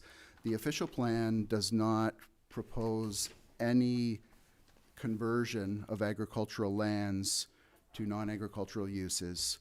All of the development that we have on the books was within our settlement areas, such as the far site development. It's within an existing settlement area boundary, so we're not converting any agricultural land for residential or other non-agricultural uses.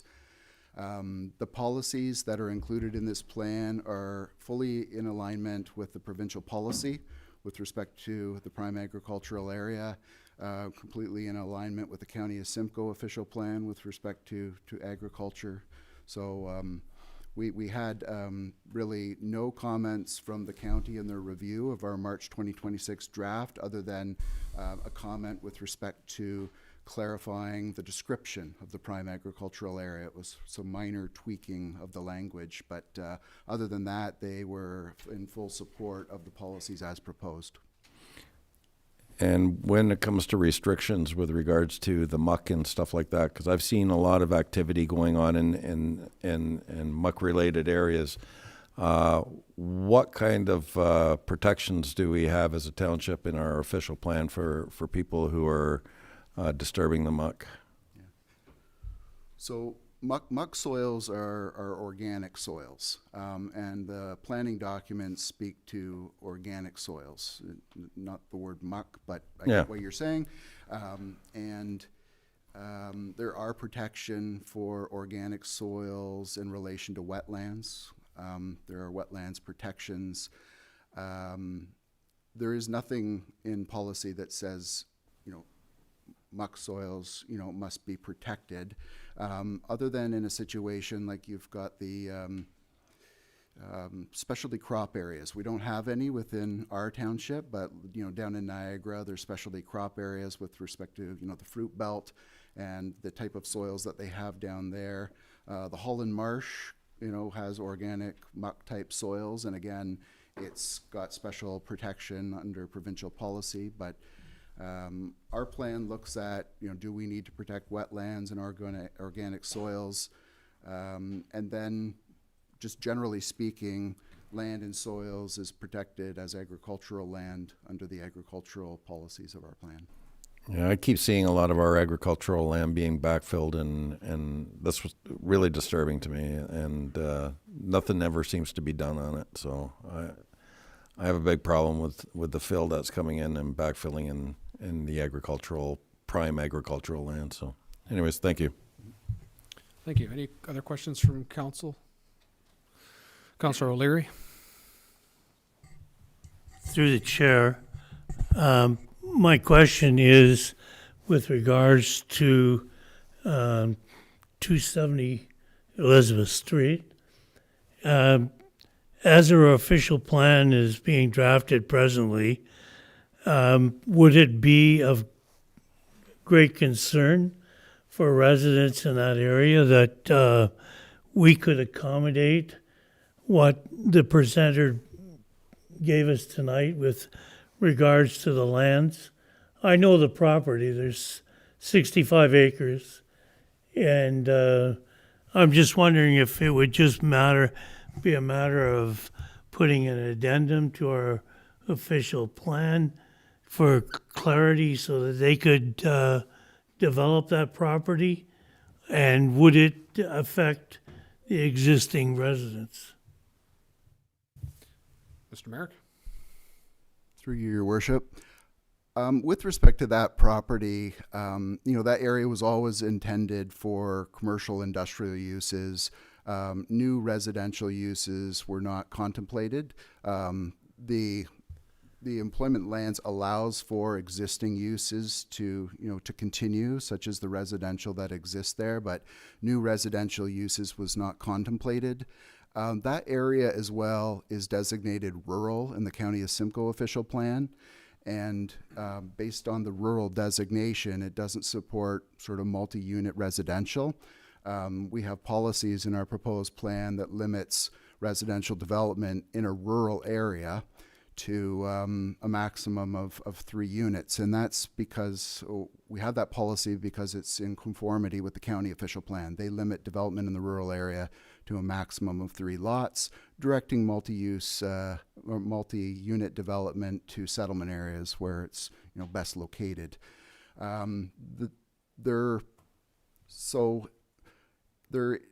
What we could do, and it might be through more of maybe a zoning exercise, is to look at maybe an expanded list of uses for those lands.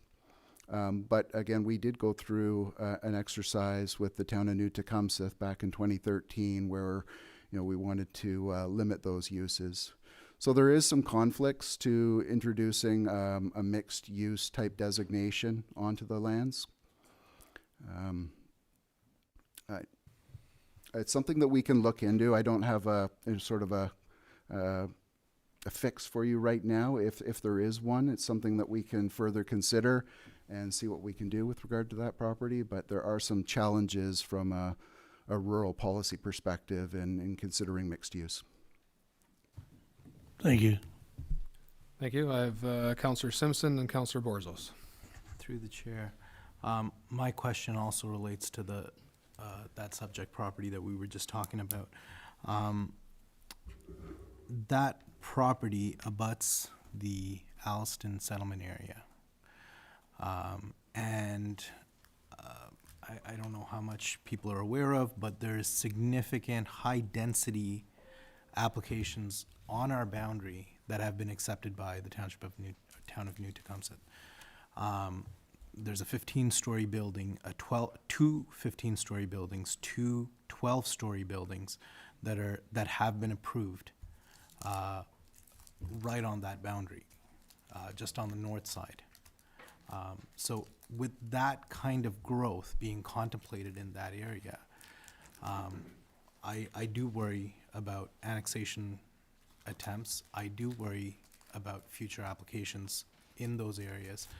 And I think, as a municipality, we really need to make sure that our policies keep that in mind. I know that with the new provincial rules that have been changed, that properties abutting settlement areas have certain abilities to get into the settlement area, right?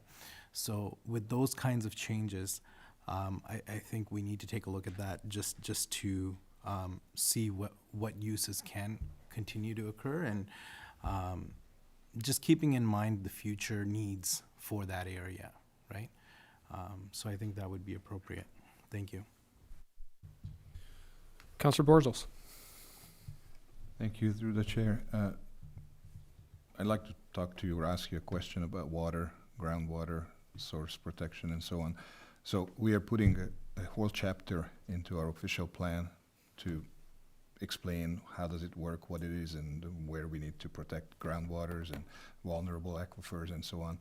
Does it apply to the entire township and all the developments and everything within the settlement boundaries? Specifically, I'm asking about, for example, the far side development. Mr. Merrick. Through your worship to Councillor Borzos, the mapping of highly vulnerable aquifers and significant groundwater recharge areas, it doesn't cover 100% of the township. It applies in certain areas, and we get that mapping from the Source Protection Authority. So where development is proposed in areas mapped as wellhead protection, groundwater recharge, or vulnerable aquifer, we have to apply the policies. We work with the township works with the Nottawasaga Valley Conservation Authority as our risk management official and our risk management inspector under the Source Protection Plan, and they will do an assessment of development on our behalf to determine whether it's compliant with the legislation or not. And then they issue basically a letter that kind of provides their input on that type of development. So thank you, and supplement to that. If I read this right, and if I read the draft policy right, if the map identifies a certain section as significant groundwater recharge area or vulnerable aquifer, then we should be enforcing that. Am I correct? Like, we should be making sure that those areas are protected. Through you, Your Worship, yes, that is correct. But I will note that just because the property falls, say, within a mapped significant groundwater recharge area, depending on the type of development, it doesn't mean that it's an absolute, no development scenario. Residential is an example of a fairly low impact land use with respect to groundwater and may be permitted in a significant groundwater recharge area. Another example, a dry cleaning business that's 100 meters from a municipal well would not be permitted because there's too much risk, it's too much of a threat to the municipal drinking water system. So it really depends on the type of use being proposed and the location. Is there the wellhead protection, I will say, is where there is the most protection for drinking water. And finally, supplement to further, where I'm going with this one is that basically the entire Foresight development, almost 95% of it is on SGRA. And I mentioned this to council at the time back in 2017 and 2021 when I sent letters and maps and whatnot. Haven't heard much back from council at the time, and I'm just kind of concerned that if 100% of it is on the significant groundwater recharge area, and you may say that residential is not as critical as it is, for example, somebody who uses chemicals. However, the way I look at it is if you're going to build a residential development, you will build over the area where the water could potentially filtrate down to the aquifer by putting homes on them, concrete, asphalt, so basically that area is gone. It's almost worse than using chemicals, because with chemicals at least some water gets down. With this one, nothing gets down. 1, 2. Small portion of it is in vulnerable or highly vulnerable aquifer. So and I understand the history of Foresight. I'm very familiar with it. I know OLT and all these things, but I'm just concerned that we have perhaps maybe a bit of a double standard here, where we are doing certain things here but not enforcing there. But if that's the case, perhaps maybe we should revisit our official plan and put some appendix in there and indicate exactly and clearly who are the players who are exempted from this official plan. Because if I read this right and if I look at the map, I would want to go there and cancel the Foresight subdivision. That's just my personal take on it. Thank you. Mr. Merrick, if you'd like to comment. Through your worship to Councillor Borzos, I'm almost certain that there has been a review by the Source Protection Authority for the Foresight development, and that there was a letter and a sign-off provided. That's something that we can provide to you, because I do believe it exists. But there is no one that's exempted from the legislation. Everybody must abide by the legislation, so there are no exemptions. And we will endeavor to get you a copy of that review and sign-off letter by the Conservation Authority. Thank you.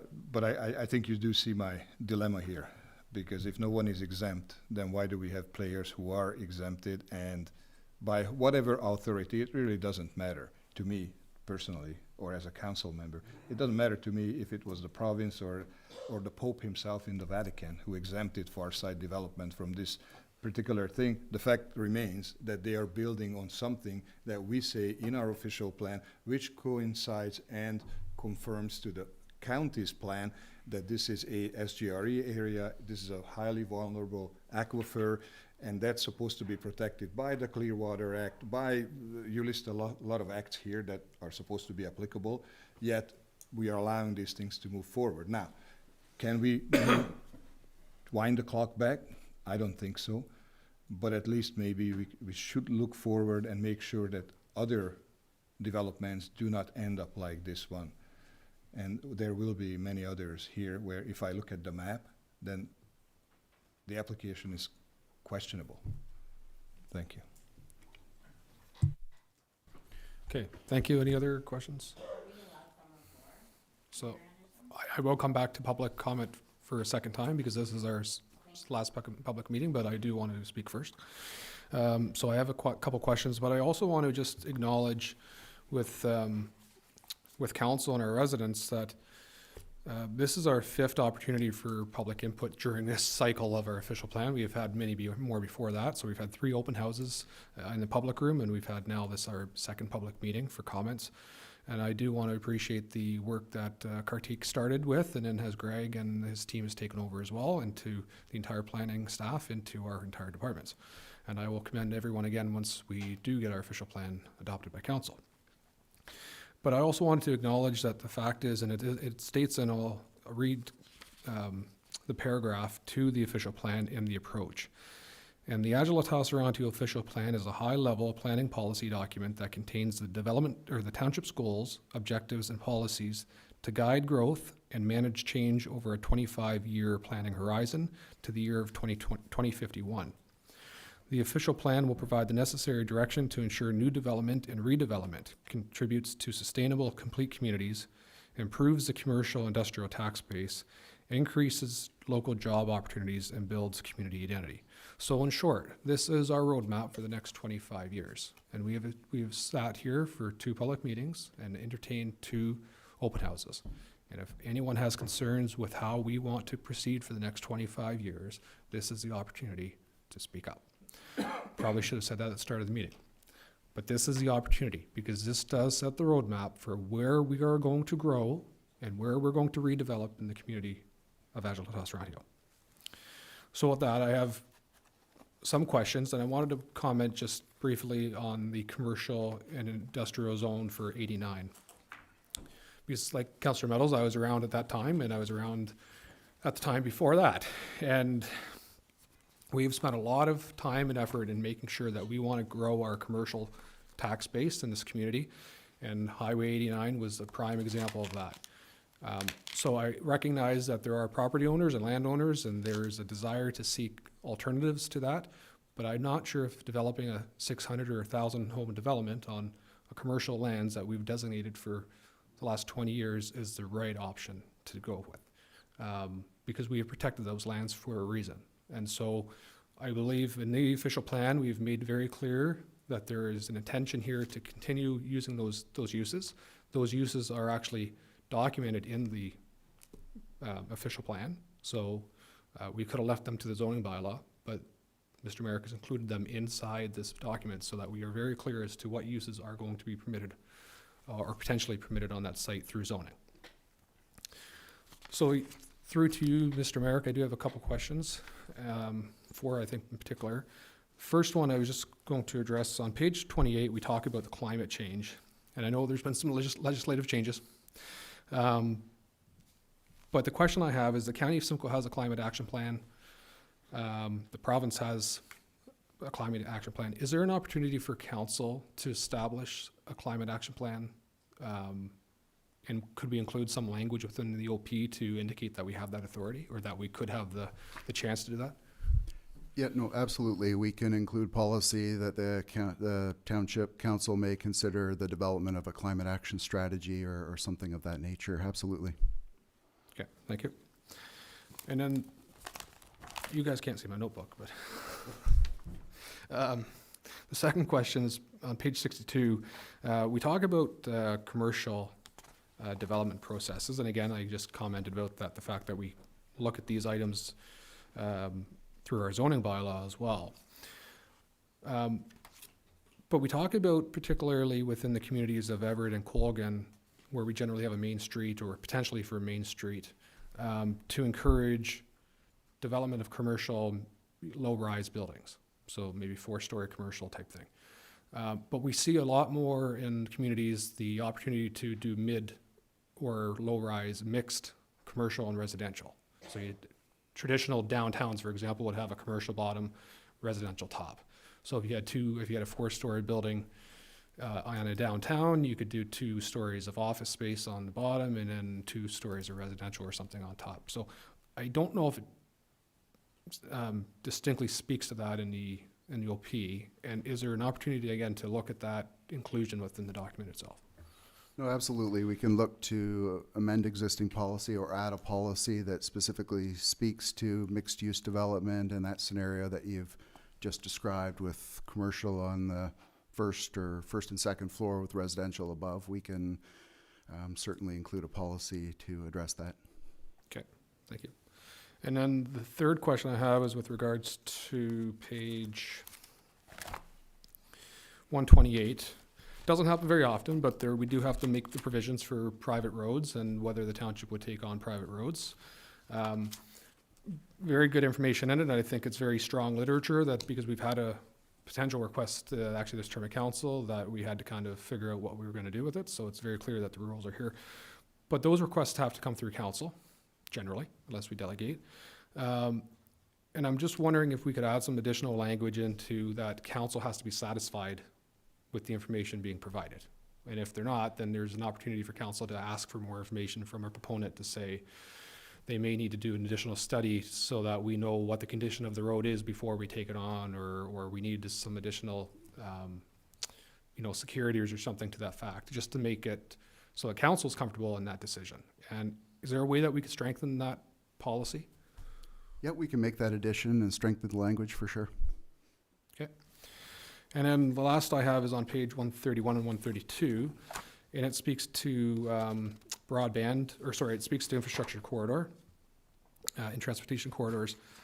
And the last section, it says, item 5, it says abandoned corridors shall be protected for recreation and trail purposes and should be examined for opportunities that would facilitate active transportation.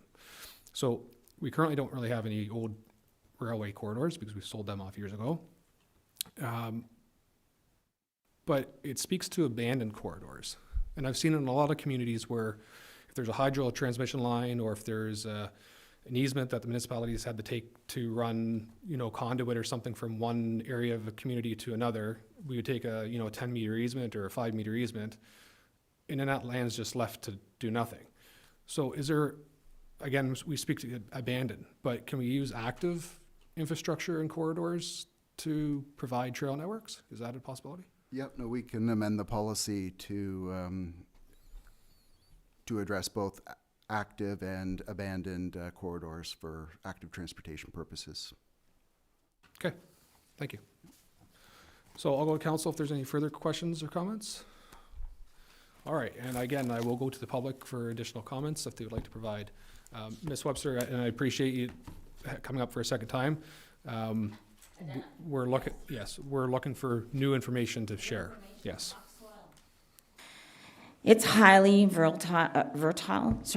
dark-colored organic soil. I'm explaining this, and not that you didn't do a great job, but for those who may not know why it's important. It's decomposed plant matter in poorly drained or swampy environment. It contains 30% organic matter and requires consistent water management. There's been questions around the table about water. This is one of those ones where it's like a sponge, holds the water. It also can have an acting river underneath, and when I was on council, that was what we were told with the 6th. I'm quoting here the University of Guelph. It's ideal for specialized root vegetables like onions and carrots. It's prized for high nitrogen, and we all know nitrogen's a good thing, but requires careful management of wind erosion. Take down all the trees, there goes your muck. Take out the muck, it's not coming back. It's composed heavily of decomposed plant material, and its formation develops over centuries in marshes and wetlands under high water condition notes. I really want you to take that in. It's holding water. If you take that out all over the place, what happens to your water? What happens to your water tables? It will affect it. I'm going to give credit to, God bless him, Mayor Walsh, who was a farmer and understood not to touch the 6th or 7th. And if you would like to look at muck and see some excellent muck, it's on the 7th. Grows there.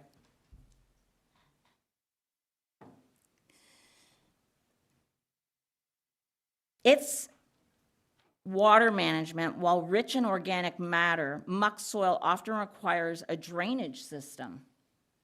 So if you're planning to put a road on it, you're going to need a pretty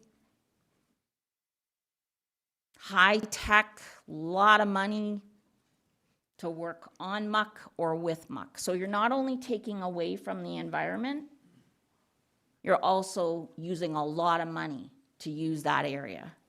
You may know this, but I'm making the public aware. Naturally rich nitrogen, but often low phosphorus, potassium, copper, magnesium, and zinc. Muck soils tend to shrink in lower elevation when drained, and a significant long-term challenge mentioned, and that's by the Ontario government. Muck soils are recognized in Canadian systems of soil classification as part of organic matter. Not sure you're aware of that. The other side is that I would highly recommend, and I apologize if anyone in the room is Indigenous. The Indigenous people usually do not come forward with a letter. You go to them, or that work is already available. And if you go to the county of Simcoe, which the two of you sit on presently, but now it will be one, they have done a tremendous job in the area regarding recognizing Indigenous pathways. I speak of a woman of the water. Water is important to be recognized. Rivers were pathways. It's historical. So when you look at water, it's more than even land. When you look at muck and there's water in it, it's environmental. When you're looking at marshes, it all goes together. Whatever denomination you are, it's the circle of life. We all need water. Where is all this water coming from? That's my concern. The 89 corridor, God bless him, Councillor Jack Jordan. He fought hard for the 89 corridor, and I was on that term of council. That, again, has been a lost opportunity this term of council. Thank you. Thank you. Are there any other persons in the audience wishing to speak? Okay, I'm going to go to individuals who haven't spoke first, so yes, ma'am.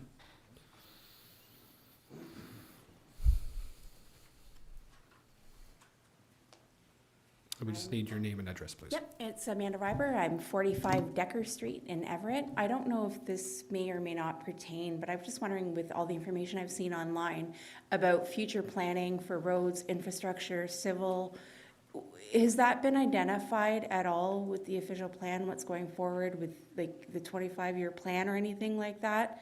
Like another example would be the Main Street of Everett, where the church is not, that intersection, there's no way for the amount of growth. So has this been brought up at all? Take the environmental, I agree with the muck, trust me, I agree with the muck.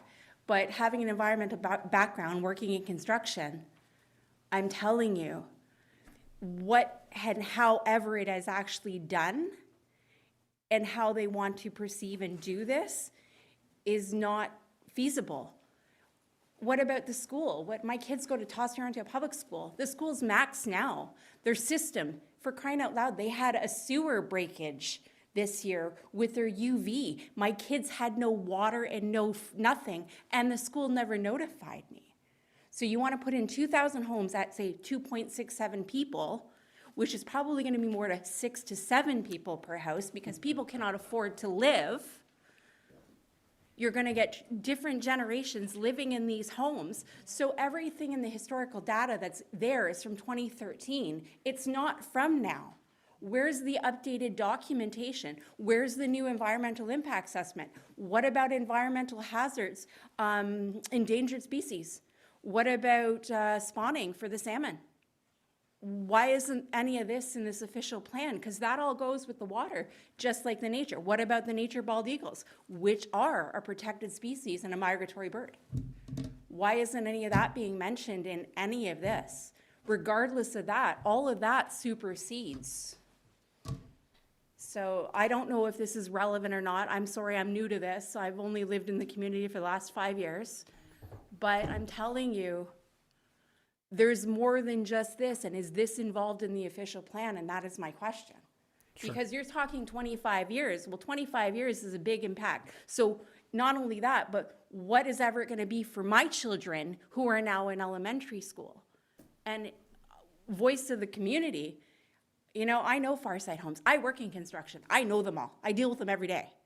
I know how they work. They don't care about the bottom line. They don't care about the community. They want their money. They want their houses. They want it done now. How about the fact that housing's not going to be big until at least 2028, 2029, because there is no infrastructure, and every single community in Simcoe County is having the same problem. Trust me, I have 6 active sewer treatment facilities that I deal with every day. I have infrastructure. My territory covers all of the northern part of the Georgian Bay community from Collingwood to Port Severn. So I know a lot about what's going on locally in Simcoe County, which we're just the south end. So I don't know, I haven't heard or read any of this about any of that that's going on. And that's what I'd like to know. I want to know about the roads. Okay, what are you going to do about the roads? Why shouldn't the roads be built before the housing comes? Even the sewer treatment facility. Where's the sewer treatment facility going? Where is it going? What plot of land? Where is it going? So you can plan around that. Not only that, they're not going to take the 6 up. They're going to use the main roads. You're going to have dump truck traffic, construction traffic, and the roads can't handle that as it is. Like, we had the whole thing going on right by Eland's Pizza with the sewer water main emergency brake. That was a gong show. What was done with that? What did the township do about that?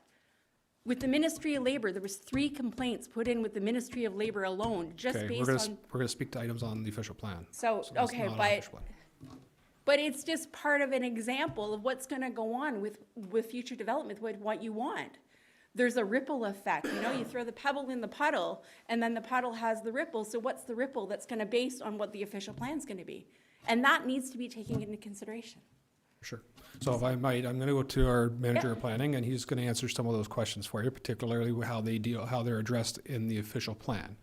But I must also say, and Greg can certainly expand a wee bit on this, we've went through development applications for Everett, so that's those Yeah, but- planning processes are outside of the official. 13 years ago. Those planning processes are outside of the official plan.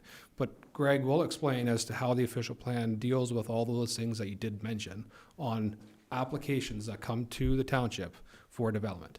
I'm Yes, sir. aware of that process. I'm not worried about that. It's just putting it on record. Sorry, I'm sorry, I thought you No, thought you'd I'm asked, just- you thought you were looking for Okay, clarification. I Sorry. apologize, but I do have to go get my son. Okay. I'm not trying to. Well, I would encourage you then, if you'd like, reach out to Greg anytime, and he Yeah, will certainly. 100%, not a problem. So, but like I said, it's on record. At least you guys, you know, please take that into consideration with look, there's document, there's legislation, and then there's the reality.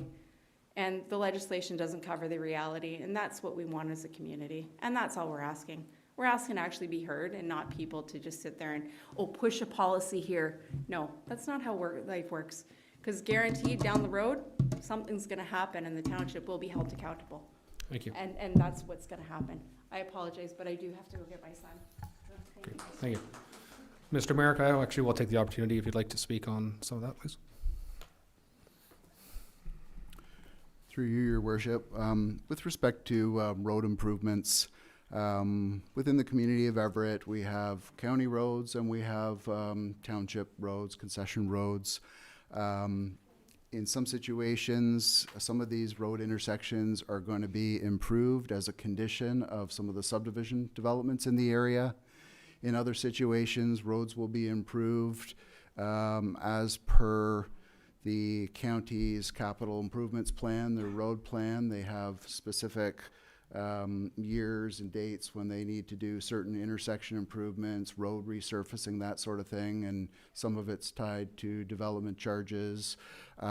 So that, and we also talk about you know, the classification of roads in our official plan, but specifics as to you know, when roads are going to be improved, that kind of level of detail is more outside of the official plan in capital projects and potentially development charge bylaw schedules.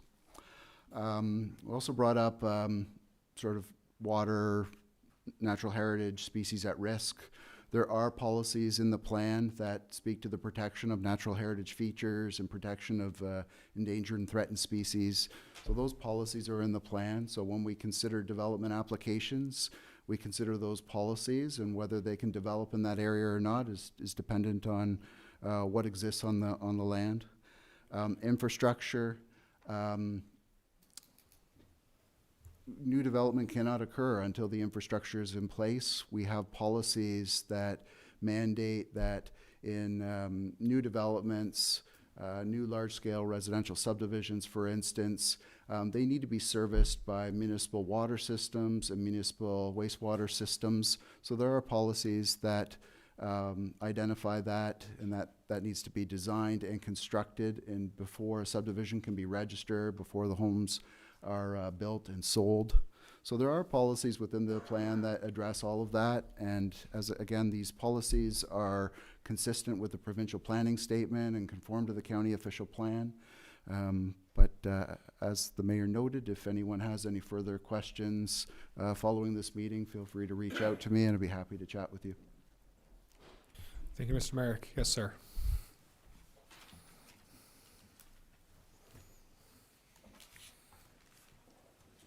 Dominic Scrivo, 7571 30th Side Road. I'm more on the commercial side, not the residential. We're developing the 6 and the 89, the storage facility. It's underway. We're almost there for permits, getting there soon. How do we go about the substantial check that I'm going to write for development charges of getting the road paved from 89 to Leonard Gibson's house? Because it's pretty deteriorated. Would they be able to allocate some of that money to at least pave that little piece of road? Sorry, just clarify, 89, or you're looking concession 7? Concession 6. 6. Just north from 89 to about not even a half a kilometer up. Yeah, so that'd be, we'd capture any of those upgrades in our capital budgets. Yeah? Yes. Okay, perfect. That's it. Thanks. Okay, thank you.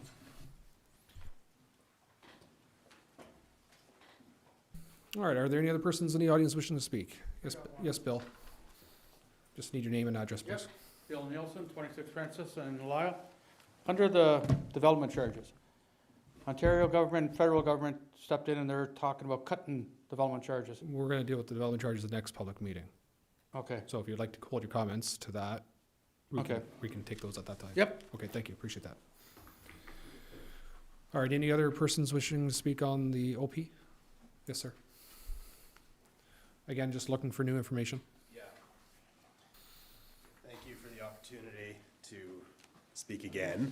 I know you're looking for new information, but I was hoping I could just clarify one of my comments and provide new information in doing so. I just want to clarify that, you know, with regards to the Highway 89 employment lands, we are certainly aware of the historic approvals and the intention to bring that forward and implement it now. But I would just like to comment that although the intention is for these to be commercial industrial lands, my client's lands have been vacant since the implementation of that land use designation and those policies. And just with respect to consistency with the PPS, I would just like to point out, so policy 3.13.2 of the draft official plan sets out the objectives of the Highway 89 employment lands. And I just want to point out that objective 4 talks about employment lands supporting economic activity by supplying land for a range of industrial uses, such as warehousing, manufacturing, fabricating, assembling, et cetera, et cetera. Those are uses that are permitted within employment areas under the definition of employment areas in the PPS. And the PPS, again, has been quite clear that those uses are intended to be in employment areas. And so if the intention of this area is to not be an employment area as defined by the PPS, it's my understanding that those uses are actually not permitted. And so in the list of permitted uses in the official plan, as it stands right now, it includes those uses, but it also includes commercial retail uses such as a veterinary clinic and other types of retail centers. So there is an inherent contradiction or conflict rather in the draft official plan, and there's an inherent conflict with what the PPS currently permits. And I would also just want to point out that Objective 6 states that lands within employment lands category 1 shall be protected from encroachment by sensitive land uses. And again, sensitive land uses are already existing in the area. And so you can't protect for encroachment of sensitive land uses because they're already there. And so, again, I just want to reinforce, we understand and we respect and we appreciate the intent of these areas to provide economic development opportunities, job growth.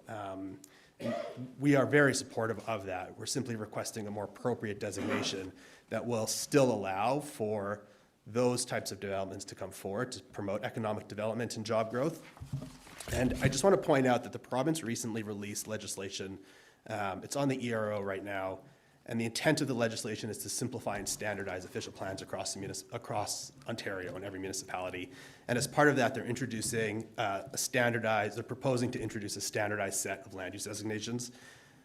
There's 3 in particular that I think are relevant here. One of them is employment areas, which is defined as permitting uses permitted in areas of employment as defined by the Planning Act and the PPS. They're also introducing a mixed-use areas designation, which permits commercial uses, institutional uses, residential uses, as well as industrial manufacturing, small-scale warehousing uses that can be located adjacent to sensitive land uses. So there is contemplation already for a mix of uses, recognizing that that is what supports complete communities, that's what supports economic development and job growth.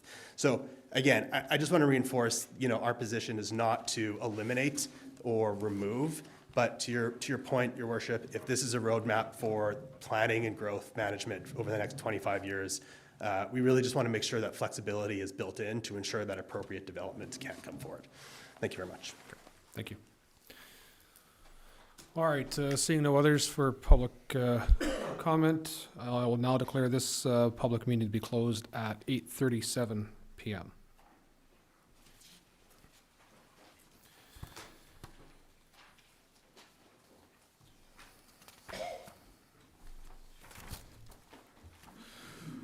So our next public meeting is with regards to the development charges background study particularly, and the draft bylaw.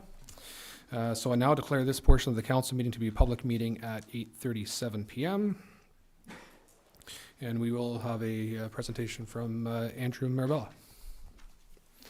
Welcome again.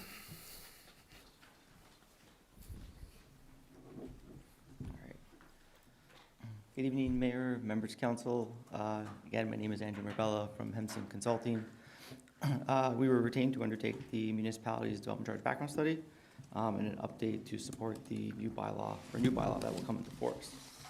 So if we're going to go to the next slide, really the purpose of this meeting, as indicated, is a statutory public meeting held under the Development Charges Act, in which we're looking for any feedback on the proposed background study and the DC bylaw, both of which were made available in advance of this public meeting. I will note that this is the first public meeting. The township is looking at holding a second public meeting on this topic, which will be held in May 13th of 2026. Just a couple items that we're going to be discussing today. We'll go through our background study objectives. There are members in the public today, so we'll just go through exactly what development charges are, an overview of the study process, what the calculated DC rates are. We'll go through the rate comparison relative to your neighbors, and then we'll go through some next steps from here. So just in terms of development charges, they are imposed on development to pay for the growth-related capital costs of infrastructure. Effectively, it pays for new infrastructure and facilities to maintain service levels. DCs are levied at the lower tier level. They can also be levied at the county level, which is the case in Simcoe. And then there's also education DCs for applicable communities. The idea behind development charges is the growth that's requiring the infrastructure pays for the infrastructure, so growth pays for growth.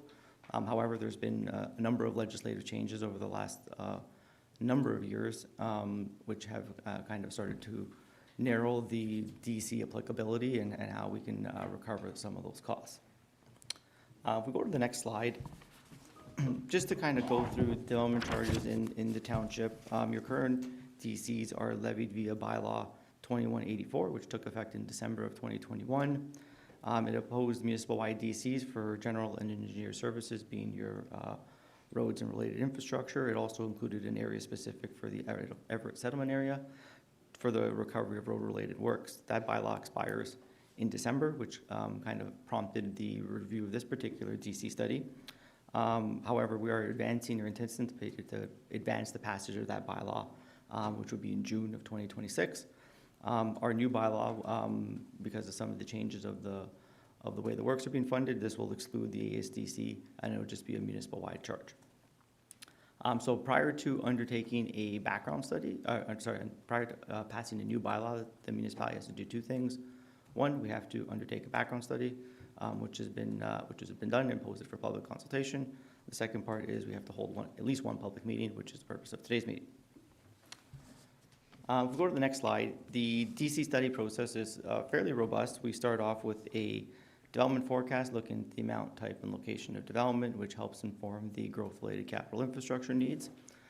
The infrastructure needs for this particular study informed by a variety of different pieces of information, including consultation with staff and council.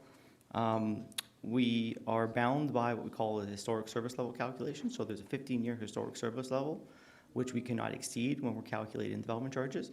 That places a limit to ensure that our DCs are only looking at recovering and maintaining our existing service level, and we can't use DCs to increase our level of service. So that's quite important from a DC calculation and legislative perspective. There's a series of deductions and considerations that we have to make to ensure what the capital costs are if they're growth related. And once we kind of settled on our DC eligible costs, they're delineated between your residential and your non-residential sector. Residentially, the charges are on a per unit basis. Non-residentially, they're per square foot or per square meter basis. So we'll go to the next slide. Just to kind of overview some of the development projections. There's been certainly quite a bit of growth over the last couple of years, and we're certainly seeing that trend continue with some of the known developments. We've developed a forecast over the next 10 years, which will see about 1,150 units in the 10-year plan horizon. Just for council's awareness, that number was a little bit lower last time we chatted, and we did bring that up based on conversation with council and conversation with the staff, just kind of taking another look at the development horizon and what might come down in the pipe and the timing of development. That does result in increased population and employment over that period, which will continue to increase from the current point that we are today. So the growth-related capital program, as indicated, discussed with staff and council, the 2026 capital budget, the last DC background study used as a basis with some modifications to it, servicing plans, master plans, any information that we can to develop the capital project list as it is today. And then we've had to make those series of adjustments to it in terms of our reserve funds, our benefit to existing shares, and also recognizing some of the projects might be benefiting development outside that 10-year period, in which case we made some adjustments for it, most of which is related to service level considerations that we can't fund everything today, and we have to move things into the next DC study for recovery.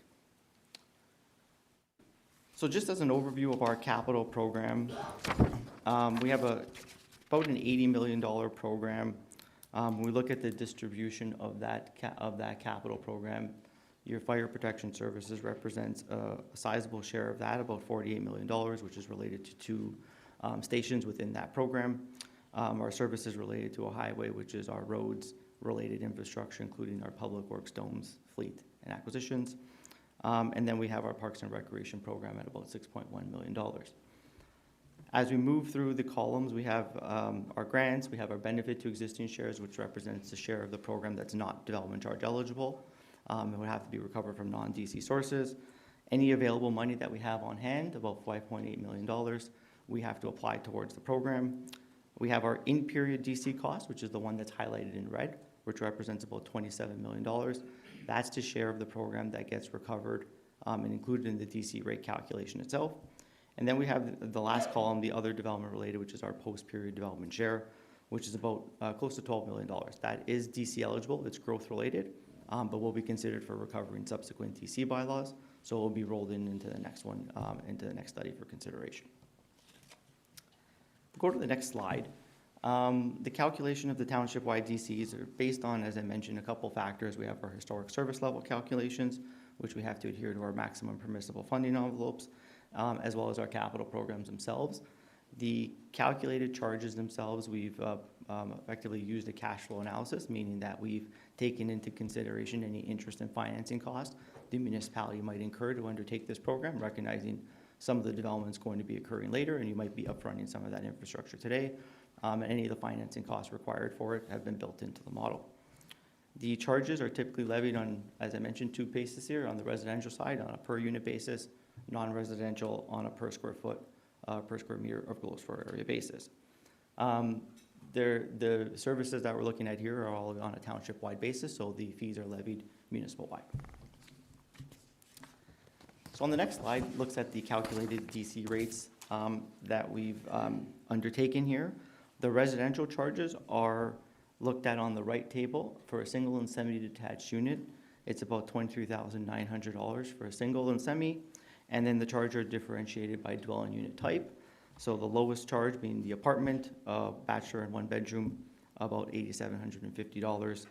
And then the pie graph looks at the relationship of that charge. So when we look at our single and semi-detached unit, how much of that share of the total is going to those different service categories?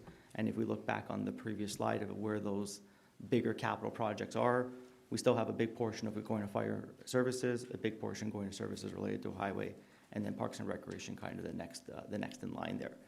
As water and wastewater is not part of the municipal-wide DC, you'll notice that's obviously not on the list. And then when we look at the distribution of the charge, we usually think about your fire services as well as your service related to highway being a big portion of the rate. So that's pretty consistent from what we see in other municipalities.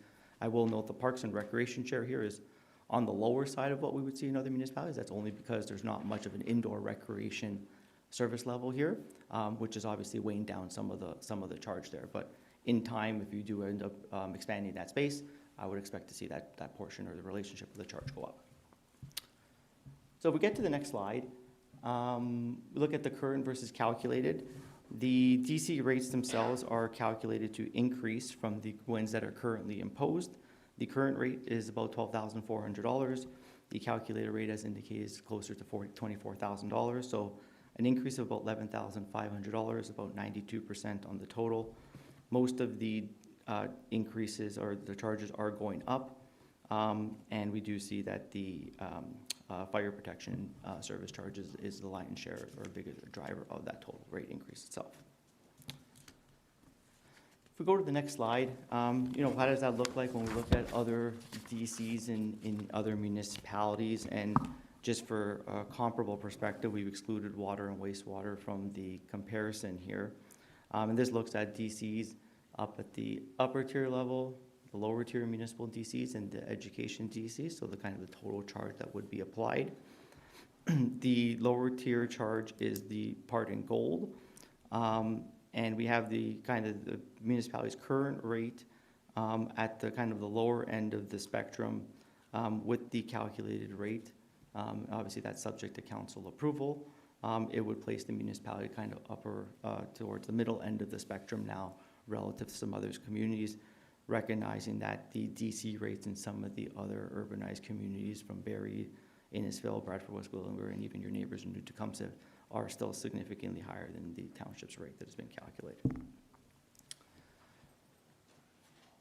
If we go to the next slide, the non-residential DCs are calculated at $75.61 per square meter.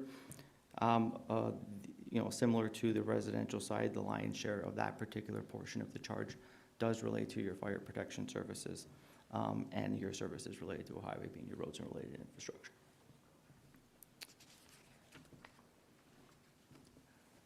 On a similar path here, the current charge in place is $48.55 for a non-residential charge per square meter.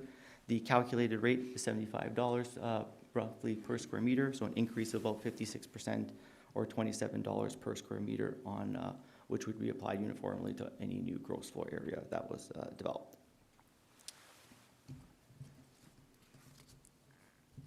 Keeping the kind of rate comparison in mind, you know, kind of same parameters in terms of lower tier, upper tier, and education development charges. The positioning in the township's current rate would be at the lower end of the spectrum, with the fully calculated rate, again, through council's discretion, would move the municipality up a few notches there, but still on the low to middle end of the spectrum relative to other communities. I do note, and probably should have mentioned this on the first rate comparison side, these are always sometimes a little bit difficult. They are apples to apples in the sense of the rate, but the servicing requirements, growth needs, historical practice, that all kind of plays into the rate that's currently enforced. So there are a lot of nuances that go into the DC rate calculation, which obviously always sometimes isn't shown simply on a piece of paper, but these are the rates, prevailing rates that are enforced at the time. So as part of the DC study, there's also a corresponding bylaw which we'll be working with township staff on modifying, which we've done as part of the first draft, which is included as part of the background study, to update it as part of some of the recent legislative changes that have taken place in terms of some of the new exemptions and discounts as part of the recent bills. We haven't made any particular modifications to the non-statutory exemptions, so those are up to council's discretion. If you wanted to exempt any particular type of development form or type, you can do that via the bylaw. We've updated some of the definitions to ensure that kind of some of the home industries can be levied. I know that was discussed at council, and we're working with staff on kind of refining some of that, but we built in some modifications there. The DC bylaw, the target date to pass is June 10th of 2026. We put the draft bylaw in which the new rates would come into force upon passage. Those dates can be subject to change based on council's input, and we can modify that as through the consultation process itself. Similarly, within the bylaw, there's indexation practices, and we can modify those dates to coincide with council's wishes. One thing that I will note, and not particularly in the presentation, but did mention in my last presentation when we came to council, was about the local service policy. That's a new requirement under the legislation, so that is forms now part of the background study that we put forward. That is something that has to be done and is within as part of your background study and bylaw process. So we put a draft together, and should there be any comments or questions on it, we're happy to make any adjustments to it. I know there might be some modifications to the wording as we get through it, but that'll be through the next phase, and it'll get approved through the bylaw. So I know I kind of went through that quite swiftly with council's kind of prior knowledge on a lot of the information, but happy to take any questions either from council or the public on the comments. Great, thank you, sir. And if you could just part there for a moment, and I will see if there's any residents that would like to speak first, and then we'll come back and look at some questions. So any person may attend the public meeting and or make written or verbal representation in either support of or in opposition to the development charges study and proposed development charges bylaw. Please note all names and addresses will become part of the public record and will be included within the minutes of council. Are there any persons that wish to provide comment in support of or against the development charges study and proposed development bylaw? Bill, would you like to speak now? Do I have to say my name and address again? Yes, please. Bill Nielsen, 26 Princess Lyle. Under the development charges, I'm wondering if all this study he just showed us right now, all those costs that are showing, are those under the new ones that Ford and the federal government has come out with? Or is this before that where they want to cut it down by 50%? So that's... Yeah, no, it's a fantastic question. Through the mayor and great for the public for keeping on with the news. So the provincial direction, I guess you can say, and the federal, they've signed an agreement to provide funding for municipalities who are looking at reducing their development charges. The specific parameters of that program have yet to be released, as in who's going to get the funding, how it's going to work, and It sounds like it's application-based. If you have to have a series of projects and shovel-ready projects, they will fund, but you would have to be kind of putting your foot forward to reduce your DCs. The background study is the fully calculated rate, irrespective of that program. So if there's going to be any reduction, it would be on, again, should council decide to proceed with the maximum rates, it would be on the rates that we've shown. And that would be whether we still don't know if that has to be done via a bylaw or a separate policy. There's not a whole lot of information around that, but I'm kind of letting you know what I know. Yeah. And I'm sure when you know, you will let us know. Yeah. Okay, thank you. Are there any other persons in the audience wishing to speak to the DC bylaw or the background study? Sure. I haven't paid mine yet. When are they going into place, to go down or to go up? I'm trying to understand. It's Dominic, 75730. Thank you. The DC's proposed are going up. Going up. Yes. And then what about jobs that are already almost at permit stage, ready to pay? When does it come into effect, this? So the timing of, do you want to stand? Yes, please, yes. Sorry. You can share the podium. Yeah, so the timing of enforcement of the bylaw, it would be up to council's consideration. We wouldn't be able to pass a bylaw within the next month or so just because of the legislation. So there is a 60-day period from the moment we release the background study to bylaw passage. But the timing is, again, subject to council approval. And if you pulled a permit or are close to it, and it should be before the bylaw gets put into place, you would pay under the old rate. And We've already got the dirt part of it done, now we're going in for building permit. That's where the development charges kick in. correct. And there are some nuances with the Development Charges Act, depending on if you have a zoning application or a site plan application. And if you meet timeframes, your rate is frozen at the historical rate anyways. Let's hope But, that. Where's so- Cartier? We gotta go faster with the Yeah. permits. Okay, that's all of it, thank you. And I might add, you're also paying the non-residential rate, which hasn't gone up as much as what the other one has. Any other persons in the audience wishing to speak on the DC study or bylaw? Okay, I'll go to council. Any comments or questions? I have Councillor Cox first. Yeah, through the chair, I'd just like to thank you for adjusting your numbers. We're getting there. So it's a step in the right direction. I appreciate you taking our concerns into consideration and adjusting your report accordingly. Absolutely. Thank you. Okay, and then I saw Councillor Simpson. Thank you, through the chair. I'm just looking through some of the numbers. I think from our last report, which you provided in February, there's been some changes. The numbers have come down, and I suspect that's partly because we've increased the amount of homes that are being calculated within the period. I am pleased to see that land acquisition has been increased. I'm noting that in terms of the calculation for services related to a highway, that we haven't seen any increases.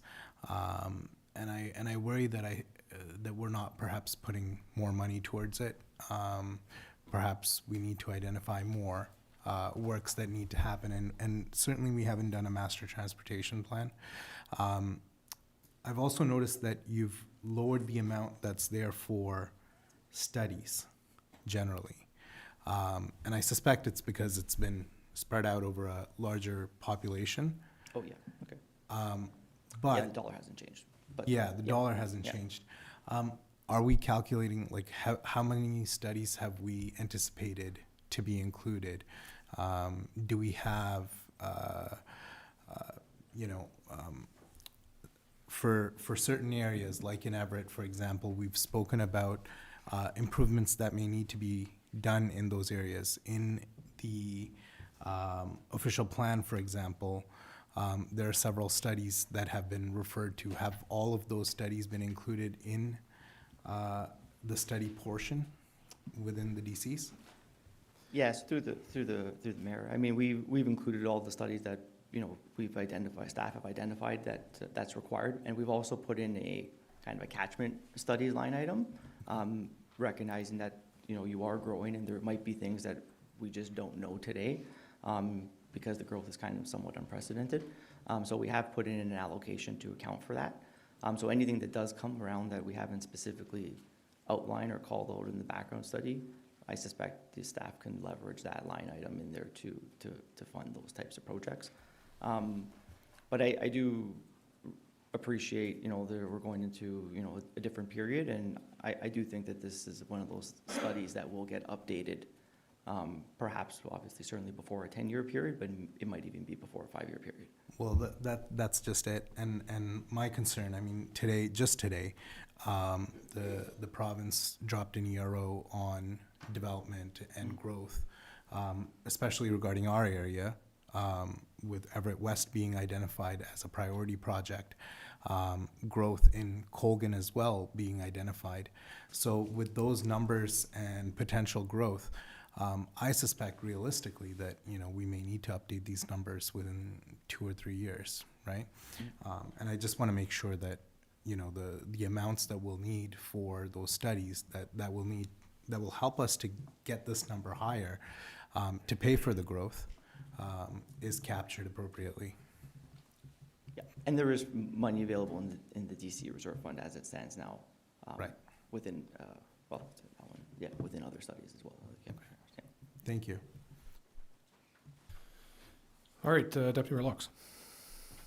Thank you, through the chair. It was kind of question was asked, but just to reiterate that, so this is a fluid document that could be changed at any time over the 10-year period, ideally? Like, It's not that fluid. Okay. So I just want to breathe more Yeah. an explanation where you're talking about, well, we can visit it in 2 years instead of 5 years, and Yeah. and how that whole aspect works. Certainly. So through the mayor, you can take the initiative to undertake a new background study. But the background study informs the bylaw. So that's the background study process. You would then, if you're going to be changing the rates and changing the process, you have to go through a public meeting. Yes. Well, yes. Yeah. So if you're going to be increasing the rates, it's a good point. Then you would have to go through the public consultation process, prepare a background study, public meeting, and so on. So there's that process, and you can do that at any time. However, through the mayor's point, the province has put forward through the DCA legislation kind of simple amendment process. So if your interest is only to reduce the rates, you don't have to go through this whole process that we're doing. You can come through with an amending bylaw to make a reduction in the rates anytime within the 10-year period, as long as the legislation stays as it is. Right, but to go for any increases, we'd have to go through the same process, and obviously there's fees involved on your end. Yes. Okay, thank you. Okay, any questions to my left? Okay, I have a few, and I did give you a heads up, so Yes. and you did address some, so I do appreciate that. But Yes. I wanted to speak to a couple items because, as you can see, I thoroughly read every Yes. document that comes across my Great. desk, and the background study, of course, took me about 2 days to read between interruptions. But I just wanted to comment, and I do appreciate the fact that we've taken a step here at council to acknowledge the persons per unit. We're looking at that in planning, we're looking at that in engineering, et cetera. So I do appreciate the fact that you've looked at, for semis and singles, it's 3.33 persons per unit. Rows and other multiples is 2.6, and apartments are 1.59. So I do appreciate the step forward in that direction. So I just wanted to acknowledge that. The other item I did want to also acknowledge, because it was raised, was just with regards to development or studies. And I noted there were a few tweaks to items here, but so you do have a development charges study planned for again in 2032. So that is again before the 10-year cycle. So there is anticipation that we'd probably do one. And it's a pretty well, I believe, is that a 40-40 split? Or no, that's a total cost to us. Sorry, I'm just reading here, yes, so 40,000 split. But I also wanted to acknowledge, and I appreciate these opportunities, because I've seen it through Public Works and I've seen it through fire, I believe, but also for the development related studies, is that placeholder. So we've budgeted or calculated $200,000 in this planning window, so that if there are studies that are deemed by yourself to be DC eligible, we can actually capture those without going back to the taxpayer for those dollars. So I just want to acknowledge, because I noted that last time as well, but I think it's imperative because we don't normally do that. Normally, it's a distinct project that you have to list in your DC bylaw to say this is what we shall be doing, and what study that might be. So I do appreciate that flexibility as long as we meet the legislation with regards to the DC Act. So particularly, I have 3 questions. So the first was with Appendix F of the document, which is the local service policy. And as you mentioned in your presentation, it does speak to, this is being new, it's under new legislation. And the first question I have with this is, how do we approve this policy? So it's in this document itself, but can it be a standalone policy, or does it actually have to be in this document? Because what I'm getting at is, can we amend this policy at any time without opening the whole background study? So it can be a standalone document, but it does have to be approved as kind of part of the background study process now. And historically, a lot of times we kind of like the DC, the local service policy, kind of independent because they can be amended. It is a little bit more specific now with the changes to the legislation. So if you're going to be making amendments to the policy, just have to make sure it still coincides with the capital program, i.e., now you're not kind of double dipping in terms of what's now DC eligible versus local service. So there'll have to be some consideration for that.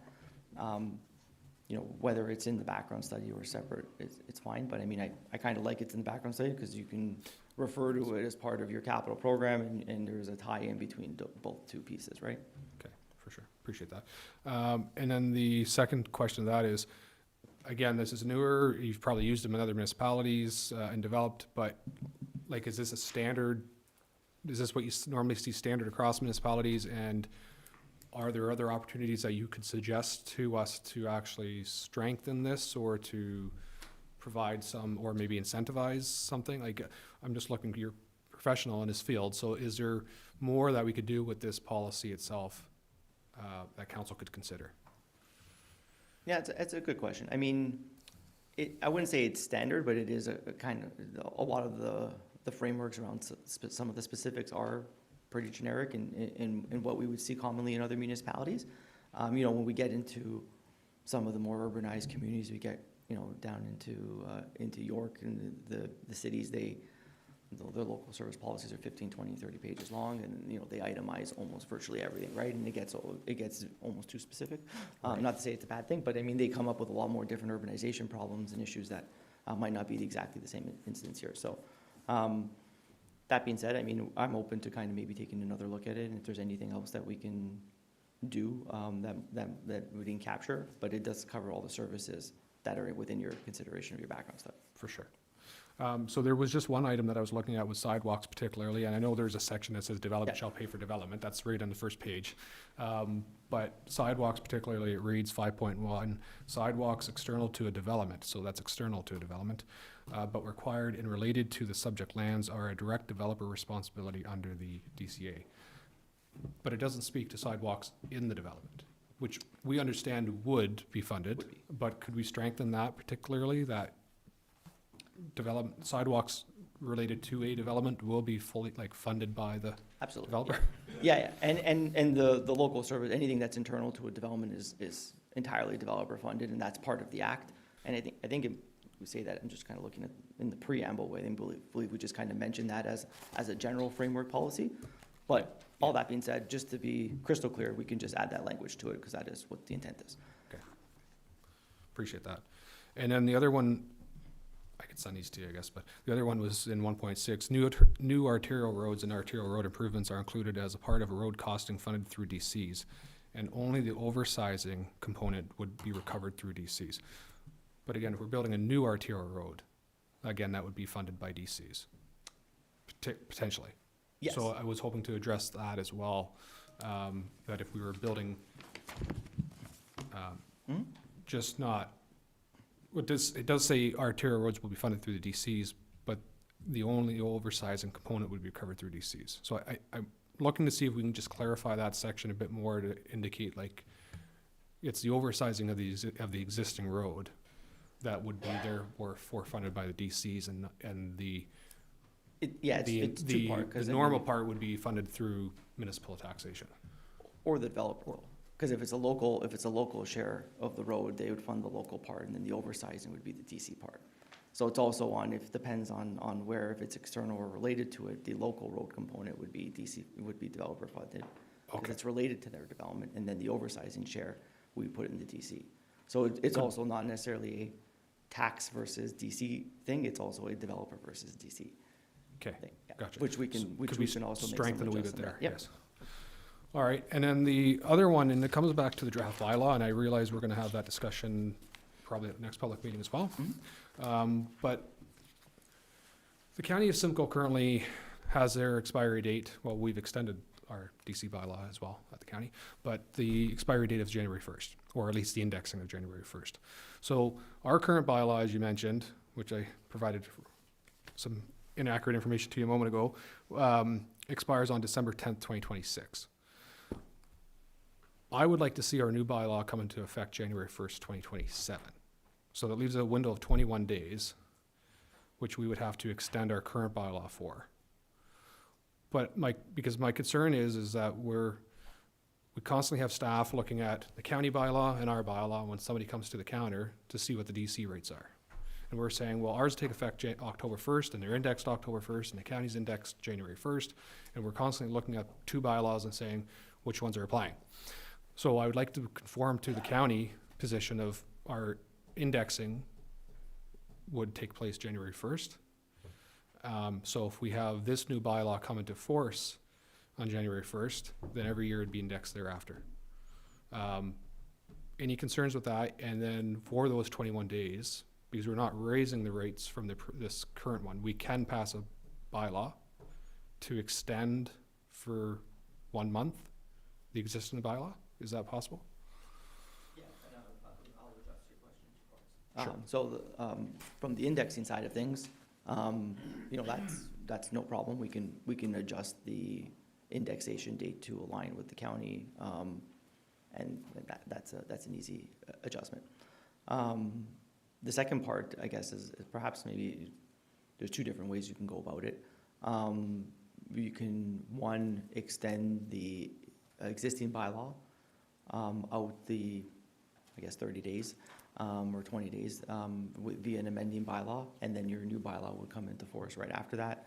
Or the new bylaw can have effectively two schedules in it, one that has the existing rates in it that'll take effect immediately, or at least on December 10th, and then for the 20 days, and then the new rates coming into force January 1. That just means your bylaw will have two schedules in it, so it's more of an administrative thing. The only point, though, I just want to, and maybe it's more of a staff question. I was under the impression there was a bit of a need to get a new bylaw in place to facilitate an agreement, but I am not. So the other part to my question would be, the other way of looking at this would be adopting the bylaw as effective as of June, but the rates still don't take effect until, or we are superseding then the existing bylaw from June. Well, no, you can pass a new bylaw with the bylaw coming into force at a later date. Right, which is what this. But if the bylaw is passed, your old bylaw won't be repealed until the new one comes into force. So if you pass a bylaw today and put it into force January 1, the existing rates will stay in place till January 1. Correct. Yeah.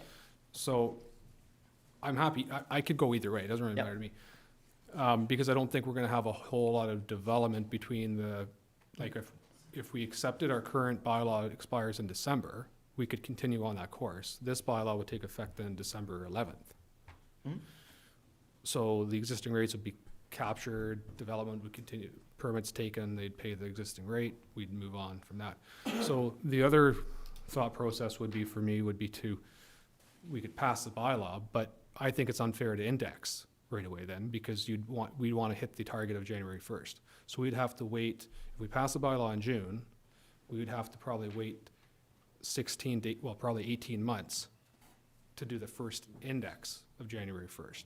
So we would just have to have that understanding that we're not going to be indexing the first time for 18 months.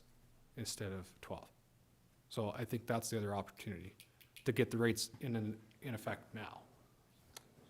Yeah, and you can certainly put the DC rates, the new ones, in effect immediately, and you have the authority to delay the indexing. And there's also provisions under the new legislative changes that if the shall provisions that are in the bylaw, meaning you have to index, there is authority and leeway now that you can remove that, and We don't have to you don't index. have to index it. And I know Bill, the Land Industry Development Association, they've been advocating for municipalities to pause the index during this kind of housing crisis period. So, Okay. yeah, so.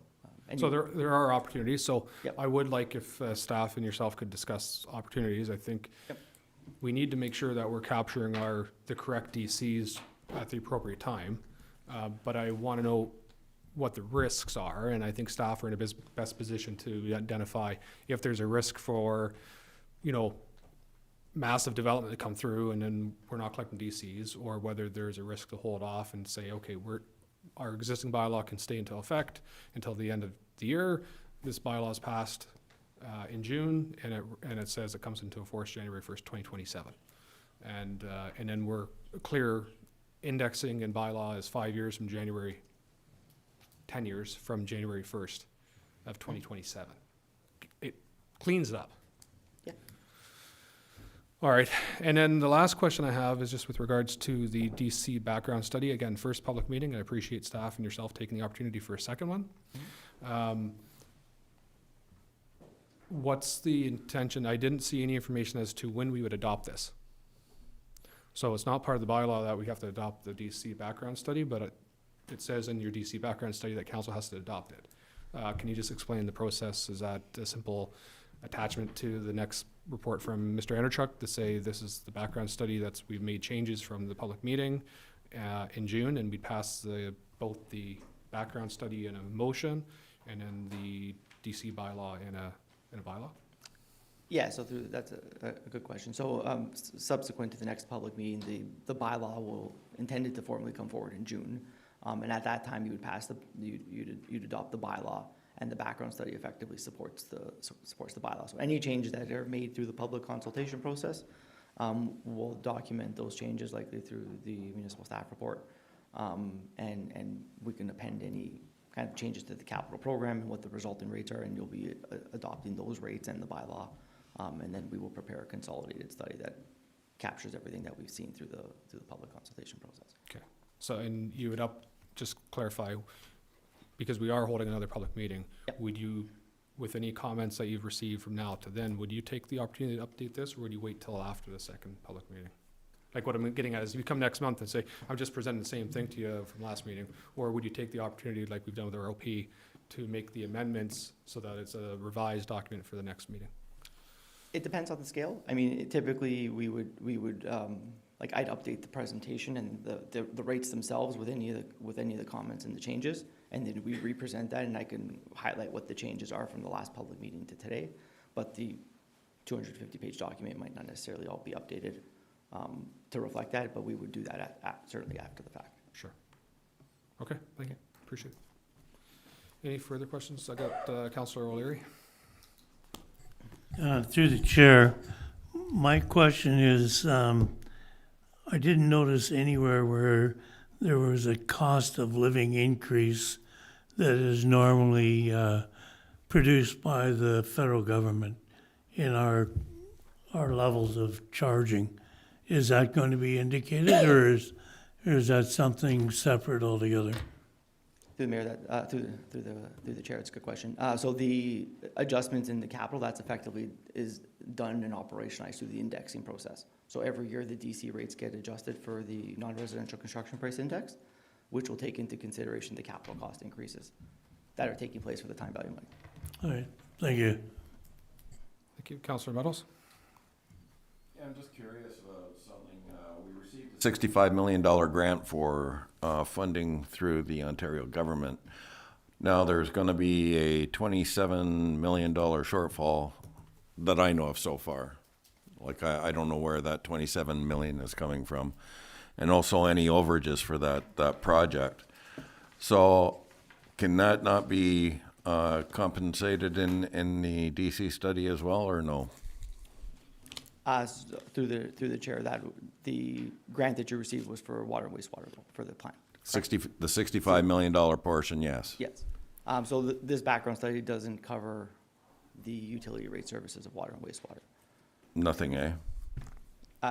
No. So you charge or recover your capital costs for water and wastewater through the municipal act, through connection charges, or via the developer, which is outside the scope of this background study. Well, I was sure I saw something there with regards to DC charges for something in the contract we got from the government. I'm pretty sure I saw something to do with the DC recovery charges or something. No, is that for the 27 million? I think that's what you're trying to say, though, is if that's only covered when you're actually charging it through DCs. Oh, okay. So any overages, we can use the DC charges for the wastewater treatment plant. You would have to create a background study and a bylaw to impose DCs for water and wastewater to recover for that. None of the services that are in this background study capture water and wastewater. And neither do Should we have DCs. had a study that's going to capture that, or? That would be through your municipal act, your connection charges, which covers your growth costs. Okay. Thank you. Okay. Deputy Mayor Locks, next. Thank you, through the chair. Just a quick question on so this can all be challenged, and how does that process happen? When somebody, developers or whatever, would challenge our increase of DCs? So through the mayor, there is a 40-day appeal process, which anybody has the opportunity to appeal the DC bylaw. And obviously, should it get appealed, then we would work with the appellants to see what their issues are. But if there's no appeal within the 40-day period, then the bylaw can move forward. And for supplemental, from my understanding, that usually does happen. Not always. Like in your professional opinion, like 50% of the time, 20% of the time? It depends. I mean, it's kind of hard to say. It's certainly place to place. And sometimes it's more so related to water and wastewater. And if there's area-specific DCs, it's about making sure the infrastructure that they need to actually develop is included. So sometimes it's not always a adversarial appeal. It's more to make sure that we're getting the right infrastructure to service development. So it's hard to say, but not certainly. You know, DCs have been more of a hot topic lately, but that doesn't mean that it's an appealable item. Okay, thank you. Okay, Councillor Simpson. Thank you, through the chair. With regard to Councillor Meadows' note regarding water and wastewater connection charges, council did request an update to that, and that is to be updated in preparation for the subdivision agreement that is anticipated. Perhaps staff can give an update on where we are at this stage. If I might, Mr. Enerchuk, you're going to be consulted to it. Could you speak to, you have to provide a quote back to us, so could you just provide some timeline maybe? Because it's outside of this scope, right? It is, yeah, and to be fair, Brent Mr. Enerchuk did reach out to me about it, but we haven't had any real fulsome dialogue too much on it, but I know that it's on the docket, I guess, to do, but we have yet to provide a formal quotation of services and formally be retained for it. Okay. Mr. Enerchuk, anything you'd like to provide on that? Or is that fine? To the chair, to council, yeah, we've just had initial discussions about reviewing the connection charges, but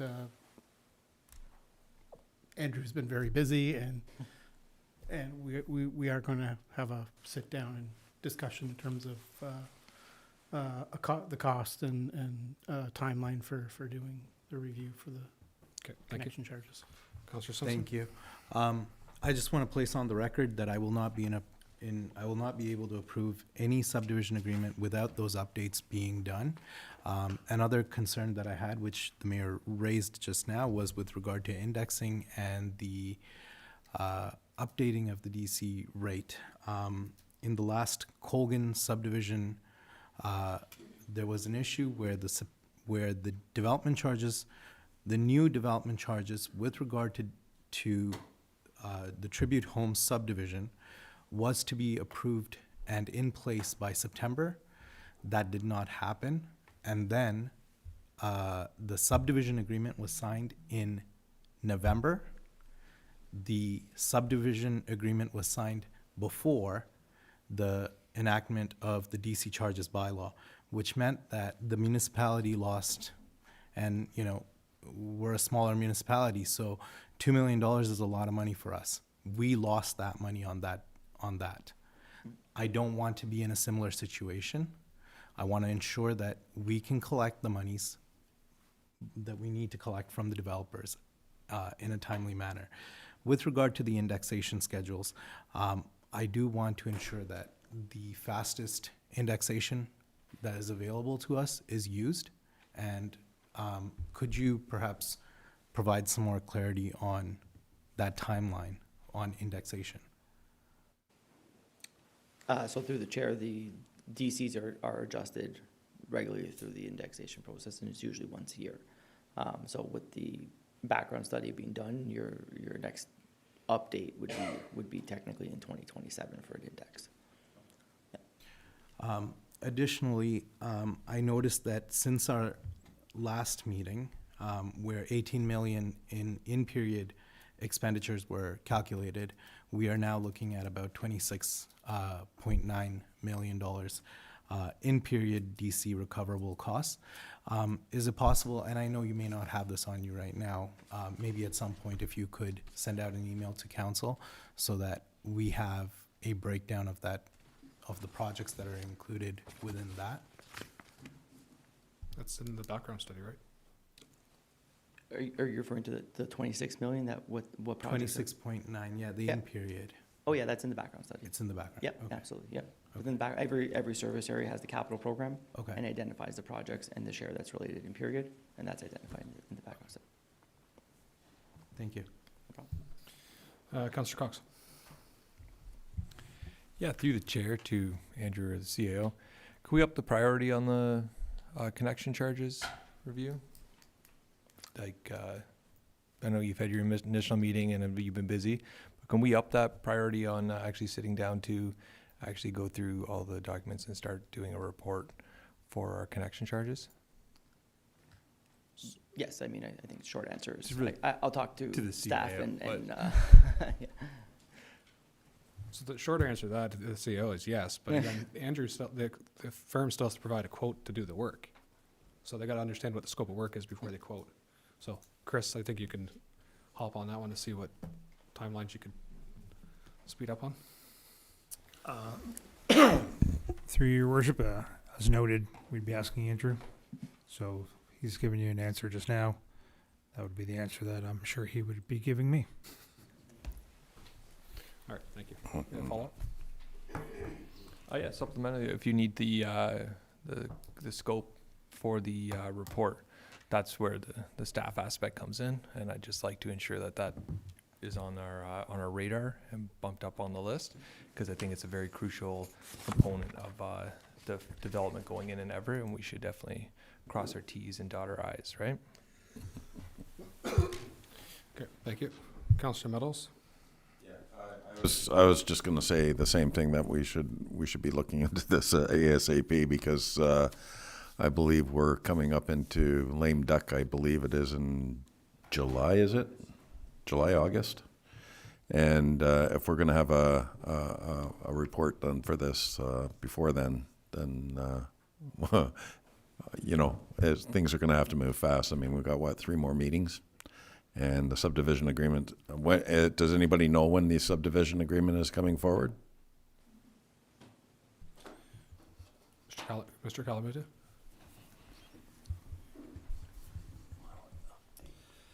Through your worship, we have just received a draft framework agreement for, so it's not a subdivision agreement, it's a framework agreement that would encompass at a high level.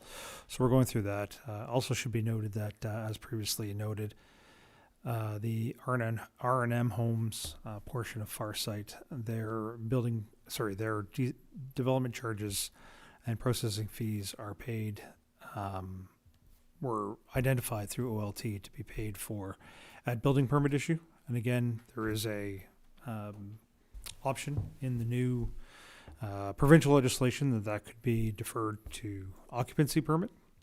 But it is noted even in the OLT that it is not at, for R&M homes, it's not at the agreement stage, it is at the building permit stage.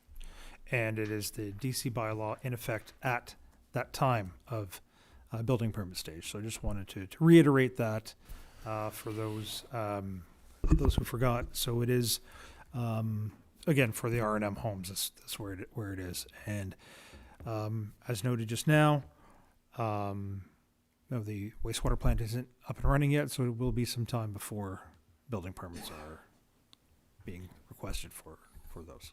Okay, so just to clarify that point, so there's really no risk for DCs because we're not building a house for probably 2 to 3 years. And then just to confirm though, with the question from Councillor Meadows, do we have a timeline on a subdivision agreement? Or is that like, we were looking for early in the year? I don't think that's happening now. Probably mid to late this year for subdivision. Through your worship, depending on our review, so we will be meeting internally in staff in the next couple of weeks to go over that draft framework agreement, and then we also obviously have to take it to our lawyers and the other experts to ensure that as the township that we are covered in the best possible way. So depending on how many back and forth there are with regard to that, but we are hoping for June. It might be pushed to July or after, depending on how many back and forths there are with that developer. So right now, I would say it's under really negotiation, and the ball is currently in our court, so we'll try to get that turned around ASAP. Okay. Any further questions? Councillor Cox? Yeah, through the chair, just in reference to the DCs collected at permit stage, but if we don't get it in soon enough, we'll miss out on indexing, right? So that's if we don't pass a bylaw to have these DC rates absorbed, then if we kicked it down the road, we'll miss that indexing period, right? One.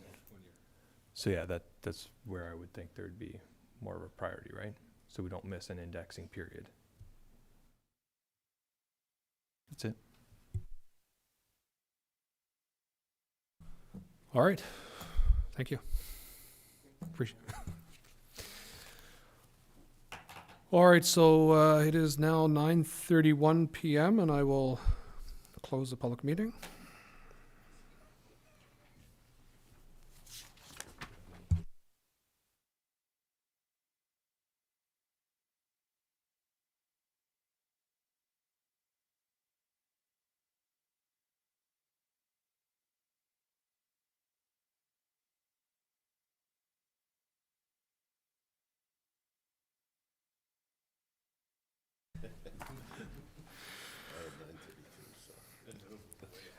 All right, so we're on item 11 now, which is public comment. Sorry, yes, it is public comment. So members of the public may request their comments to be read by the clerk or present their comments orally. Only public comments related to an item on the agenda listed as staff reports, correspondence, or bylaws will be read. Members of the public wishing to submit public comments can do so in writing to our clerk no later than 12 noon on the day of the meeting. And is there anyone in attendance who would like to provide their comments? And if so, please raise your hand, and once called upon, proceed to the podium. Are there any persons wishing to provide public comment on the agenda items this evening? Seeing none, Madam Clerk, are there any comments that were provided in writing? Thank you, Your Worship. There was no comments provided in writing today. Okay, thank you. All right, so we're on to item 12, which is upcoming announcements. I have 4 in particular here just to acknowledge. So the first, I just wanted to acknowledge that on April 22nd, 2025 is Earth Day. So small actions make a big impact. And the theme is, of course, let's reduce, reuse, recycle, and support sustainability. And encourage everyone to consider walking and biking and other active transportation modes rather than driving. And just to think about and to reflect on how you can help celebrate and bring awareness to Earth Day. The second item is the County of Simcoe Bursary Program. We have supported this every year here at the township. So the County of Simcoe has opened the 2026 bursary program with an application deadline of July 29th, 2026. Happy reading to Deputy Mayor. And as a participating municipality, one of $3,000 bursary will be awarded to a student who resides in our township. So we encourage those students to submit the required essay so the Deputy Mayor can read it at County. And of course, information on the eligibility and the application requirements can be found at simcoe.ca/student bursary. The next is a announcement of the next Coffee with Council, which is being held next Wednesday, April 15th here at the public room right next door, 6 p.m. to 8 p.m. And we invite residents to come out, meet your council members in an informal setting, and to provide insight and feedback regarding key concerns and priorities within your community. And the last I have is the hat trick for Stevenson Memorial Hospital. Just as a reminder, the township is partnering with the town of New Tecumseh and the township of Essa in holding a charity hockey game on April the 19th in support of the Stevenson Memorial Hospital Foundation and the Because of You campaign. We will have players from Fire, OPP, township staff, Hornets, minor hockey associations, Stevenson Memorial Hospital, etc. And the game kicks, the puck drop is at 1 p.m. at the New Tecumseh Recreation Center. Tickets are $10 and are available for purchase at all 3 municipal offices and at the Nottawasaga Inn and the Stevenson Memorial Hospital Foundation. So please pop into the office and grab a ticket and support this wonderful cause. Are there any other announcements from council? All right, so I'm going to turn to the CAO for administration update, please.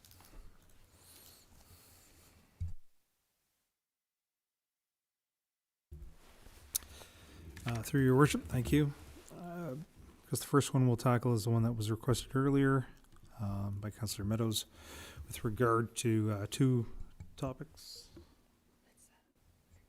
Oh, sorry, you're right, it's under new business. Apologies, I will wait.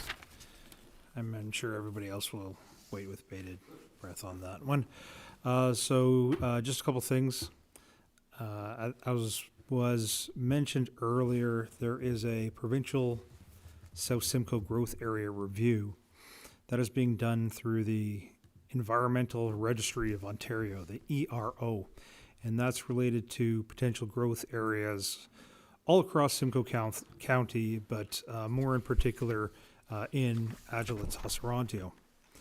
So as part of that provincial process, the identified priority projects that are being posted on that ERO for the public and stakeholder review and for comment. So I urge everybody to go on to that ERO website to comment on the priority projects of the province. And the township will actively review the information because, again, it was just posted this afternoon. So we'll review that information from the province and we'll be providing updates if and when necessary as we see it from the province. So we'll be providing those to council and to the public as we see fit. So there'll be additional communication coming out probably tomorrow about that. And as we get additional information for the province, staff will report back. Thank you. The next one actually is another exciting thing that as we move through election season, but for that particular one, I will turn it over to the clerk for that announcement. Thank you.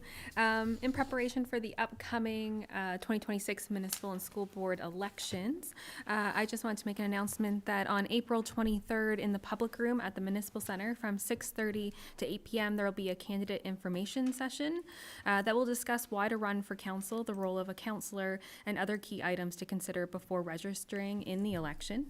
And then on May 4th from 5:30 p.m. to 7:30 p.m. there'll be a virtual candidate information session provided by the Ministry of Municipal Affairs that will focus on how to register as a candidate, the financial forms, and the Municipal Elections Act. For complete information, please visit our township's website or contact the clerk's office. Thank you. Okay, thank you for those updates. All right, council, we're on to item 13, which is the consent agenda. Are there any items on consent that council would like to pull? Councilor O'Leary?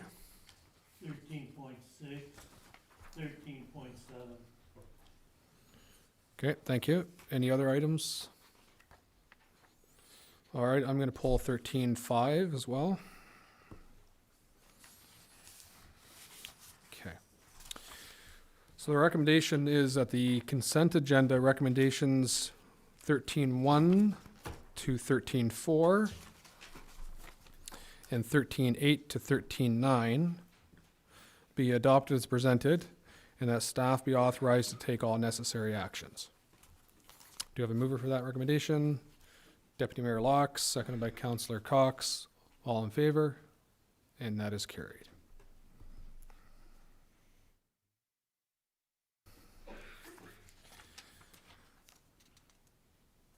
Just the invitations correspondence as well, Madam Clerk. Okay, so we're on to item 14, which is staff reports. So the first is 14.1, IND 2026-18. It's a contract award for street sweeping and maintenance gravel. And I'll turn it over to Mr. Darlow. Thank you, Your Worship, and through council. Yeah, this report is to award the contract for sweet street sweeping and maintenance gravel there throughout the township. We went out for bids and tenders, so a competitive bid for both of these tenders. We got 4 tender submissions for street sweeping and 3 for the gravel. And through the review of the costs and the references, staff are recommending that we award the street sweeping to Green Maples Environmental in the amount of $42,350, and that we award the maintenance gravel to Robinson Haulage in the amount of $511,550. And just for clarification, those are both for 2 years duration, and they're both within the operating budget there that was approved by council. Thank you. Any questions through to staff? Mr. Darlow, just a quick question as to, we of course are doing street sweeping soon, and this contract does cover this year, so we might be a wee bit delayed just because we have to award this contract, but could you provide a bit of a timeline as to when you see that might happen? Yes, through your worship there to council. The goal would be, obviously we need to award the contract and speak with the contractor, but our goal would be to have it completed by May long weekend. And our goal for the gravel is actually have it completed even earlier, just because we need to get dust suppression completed throughout the town as well. Okay, thank you. And I'm sure the comms team can assist with that, with getting that communication out to the residents when that is happening. All right, so the recommendation is that staff report IND 2026-18 dated April 8th, 2026 regarding the award of street sweeping and maintenance gravel be received, and that council award contract 2026-003T for street sweeping to Green Maples Environmental Incorporated in the amount of $42,350 plus applicable taxes, and that council award contract 2026-002T for maintenance gravel to Robinson Haulage Incorporated in the amount of $511,550 plus applicable taxes. Any further questions or comments? A mover, please. Councillor Cox, seconded by Councillor Meadows. And all those in favor? And that is carried. Okay, so we're on to 14.2, which is Clerk 2026-06, proposed election sign bylaw. Madam Clerk? Thank you, Your Worship. Through you to council. In front of council today, we are proposing an update to the election sign bylaw that includes best management practices consistent with neighboring Simcoe County municipalities, and is based on complaints that were received during the last election cycle. I will note our current election sign bylaw is from 2010. 2 of the main changes that council will see within the bylaw in front of them today is the election sign deposit. This is consistent with many municipalities within the county and takes us from a reactive to a proactive enforcement position when it comes to election signs. And of course, the other one being requiring permission from abutting property owners for election signs placed in the road allowance. I'm happy to take any questions today. Thank you. Thank you. Are there any questions for the clerk? I have Councillor Simpson and Councillor Meadows. Thank you. Through the chair, I'm just concerned about the prohibited areas that are being shown here with regard to 4-way intersections. I know that typically a lot of people put their signs right on the corners. And generally in the country, it's hard to find a lot of areas because of ditches and things like that. Do we not anticipate that there might be a lot of enforcement as a result of this? Madam Clerk? Thank you, Your Worship. Through to Councillor Simpson. So currently in our current election sign bylaw, and in most election sign and election sign bylaws, signs are prohibited within the site triangles. Okay, Councillor Meadows? Yeah, I have a bit of a concern with this particular bylaw. One of them being the $300 deposit we have to put down on the signs.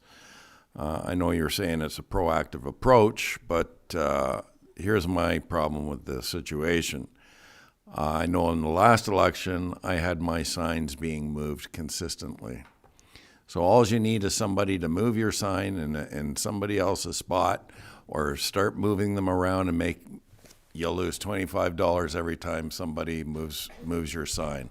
And I'm totally against that, especially in this small rural community where there's no, I don't know, like there's just no oversight. I mean, you can't,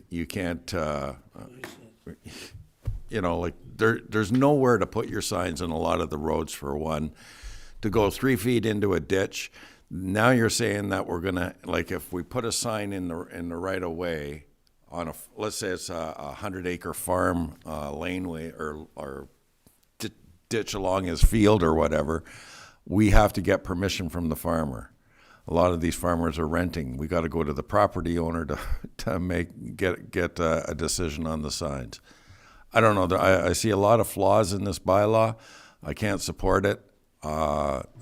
If I know we had some problems during the last election on people putting signs in parks and stuff like that, but our bylaws cover that currently. So right now, I can't support it. So thank you. Thank you, Councillor Meadows. Did you want to address any of that, Madam Clerk, as to the sign deposit? Yeah, thank you, Your Worship. Just 2 points that I'll speak to there. In regards to the moving of the election signs, I will note that it is a violation of the election sign bylaw to move another election sign. And obviously we would act with discretion in those circumstances. In terms of the road allowance, I do understand that requirement would be cumbersome on any candidates entering the race. I will just note, however, that is consistent with other municipalities based on complaints that are received from residents who own those properties. So again, trying to find that balance between candidates advertising and the property owners in the surrounding area. Thank you. Thank you. I'll come back to you, Councillor Meadows. Just wanted to speak on this as well, because I read the bylaw in depth and I have about 10 or 12 concerns with it particularly, but I don't need to address each one because I think, as Councillor Meadows has indicated, the main concern I have, and I'll read it just so it's clear, under 3.36B is the consent from the abutting property owner tenant has been granted, and proof of such consent shall be made available by the candidate or registered third party to the clerk within 24 hours upon request by the clerk. So placing a sign in front of property would require the candidate to receive written or a standard, the candidate probably come up with a standard letter, I guess, sign off, but to have written permission from a property owner or a tenant to have a sign on municipal property in front of their property. So there are a couple concerns that I have, particularly one, we have one of the largest training bases in Simcoe County, or in Canada, and I'm not sure who to write to the government of Canada, whether that's the Governor General or whether that's the Prime Minister, to get permission to put a sign next to the Canadian property. So there are problematic issues that I see with where we could put signs, and I think I'll just sum it up by simply stating this. We want people to run for election. We know people want to run for election to serve their community. And in most cases, the most easiest way is to put campaign signs up. Now, you got to be respectful of rules, regulations, traffic, etc. But we're asking people to step up to run for municipal election to serve the township, and they should be able to advertise themselves to do that. So I recognize that have been complaints in the past, and I recognize that we do maybe need to take a strengthened approach. But if we're going to do a proactive bylaw enforcement campaign on this, there'll be 5 hours of a bylaw officer driving up and down every 600 kilometers of road, taking a picture of a sign and then coming back and saying, do we have written permission that is there? And again, based on complaint generally, but it is a proactive approach. And so I do have concern with that, particularly in the bylaw. But as I noted, I do have about 10 or 12 other items that I had concern on. But I think the main point is we want to encourage people to run for municipal office and not discourage people from running for municipal office, and to advertise themselves and to campaign and to actively campaign. And I will actually address one other item, because signs are permitted no higher than 6 feet from grade level. So again, if we had multi-unit residential, 6 feet total. It's a 5-foot sign. 5 foot plus a sign. Sorry, but 6 feet. So if somebody lived in a multi-residential unit, they couldn't put an election sign in the window of their apartment because it'd be higher than 5 feet. And I'm just looking at, we need to make sure that, and certainly this is not personal, but I think the underlying issue is we want to encourage people to run. We want people to be free to support a candidate of their choice. And if that's displaying an election sign, whether it be on their property or on municipal property, I think that's the avenue of approach I would take. So those are my comments on that. And I've seen some other hands, so I'll go to Councillor Borzos, Councillor O'Leary, sorry, you wanted to speak, so Deputy Mayor Locks, and then Councillor Cox. Councillor Borzos. Thank you. Through the chair, I have 2 observations that I'm not particularly happy about. One is the $300 deposit. I think that's, I don't know, it just doesn't sit well with me. And the other one is the 4 days following the elections to remove the signage. Otherwise, there's penalties and whatever else. I mean, we should be a little more reasonable. I mean, the 4th day is a Friday. That's a work week for most people who run. So it might be difficult for them, especially in the month of October, end of October, if you have a bad fall, maybe some snow, who knows what else. I think there should be at least a week, including a weekend, so people can actually remove those signs in a duly fashion. And so unless those 2 things are changed, I can't really vote for this thing. Thank you. Okay, Councillor O'Leary. Last term, when we were posting our signs, unbeknownst to me, 25 of my signs were removed. And I don't know who by, but I drove past where the signs had been placed, and there were numerous other signs in the exact same position. Now, I inquired, and somebody in the road department said, well, some of our people picked some of your signs up. They weren't in the right spot. So I questioned it then. I still question it today. Why were mine in the wrong place and the other person's were in the right place? And they're both in the exact same spot. So I think some of these rules, they need to be eliminated. Anyways, and the $300 deposit, we already pay enough for the signs. We don't need to be paying more money for the deposit. Thank you. Madam Clerk. Thank you, Your Worship. I'll just speak to a couple of points for clarification. And I'll start with Councillor Leary's point. Under the new proposed sign bylaw, all election signs can only be moved in consultation with the clerk. We heard the complaints that have happened in the last election cycles and understand, and so we've eliminated the ability for other staff to remove those signs unless consultation has occurred with the clerk first. In regard to the removals of the sign, so when I did a survey of all the other municipalities in the county, election signs have to be removed anywhere from 48 hours to 5 days following the election. And that's consistent across the whole municipality. They fall within that jurisdiction. Rationale for ours is that we'd like all election signs removed prior to Halloween. Election falls on the 26th, and it'd be nice to have those out of the way as we have kids on the street and they do cause visual barriers. And I just want to reiterate that even with our current election sign bylaw and the proposed new sign bylaw, all enforcement is complaint-based. And the majority of complaints do come from candidates that are running. Okay, thank you. Deputy Mayor Locks? Yeah, I'm confused by one part of it here, 3.3. If you could explain that, please. Okay, so just for clarification, you're talking 3.3, so no election sign shall be affixed, erected, or otherwise displayed prior to the day after Labor Day in the year of the regular municipal election? Is it? Correct. Okay, just want to make sure we're talking about the same thing. I'm confused by that. Sure. Madam Clerk? Thank you, Your Worship. Through to Deputy Mayor Locke. So essentially, no election signs can be posted until the Tuesday following Labor Day. Many election sign bylaws either use a day marker as that or use a number of days, such as 40 days, 45 days prior to Election Day. We chose that day because it's consistent. You always have the Tuesday after Labor Day, then election signs would be permitted to go up. Supplemental. So our previous bylaw was you could put up a Nominate. sign basically as of May 1st, is that correct? Thank you, Your Worship. Through to Deputy Mayor Locke. So under our current sign bylaw, it is nomination day, which this year is going to be August 21st. The only item that we found problematic with that is that the clerk has until the 24th at 2 p.m. to certify nominations. So our current sign bylaw would permit someone who doesn't actually become a certified candidate to put up signs before that certification is complete.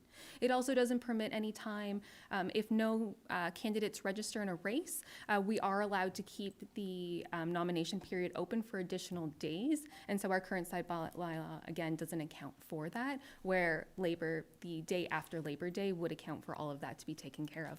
Thank you for the clarification. Councillor Cox? Yeah, through the chair, I'd just like to state, I put up signs that were knocked down last year. Not my signs, other candidates' signs. So they get knocked over and whatnot, but, you know, be a good Samaritan. I put them right back up. But the reason I'd like to speak is it's obvious this isn't going to pass, and I think that maybe we should.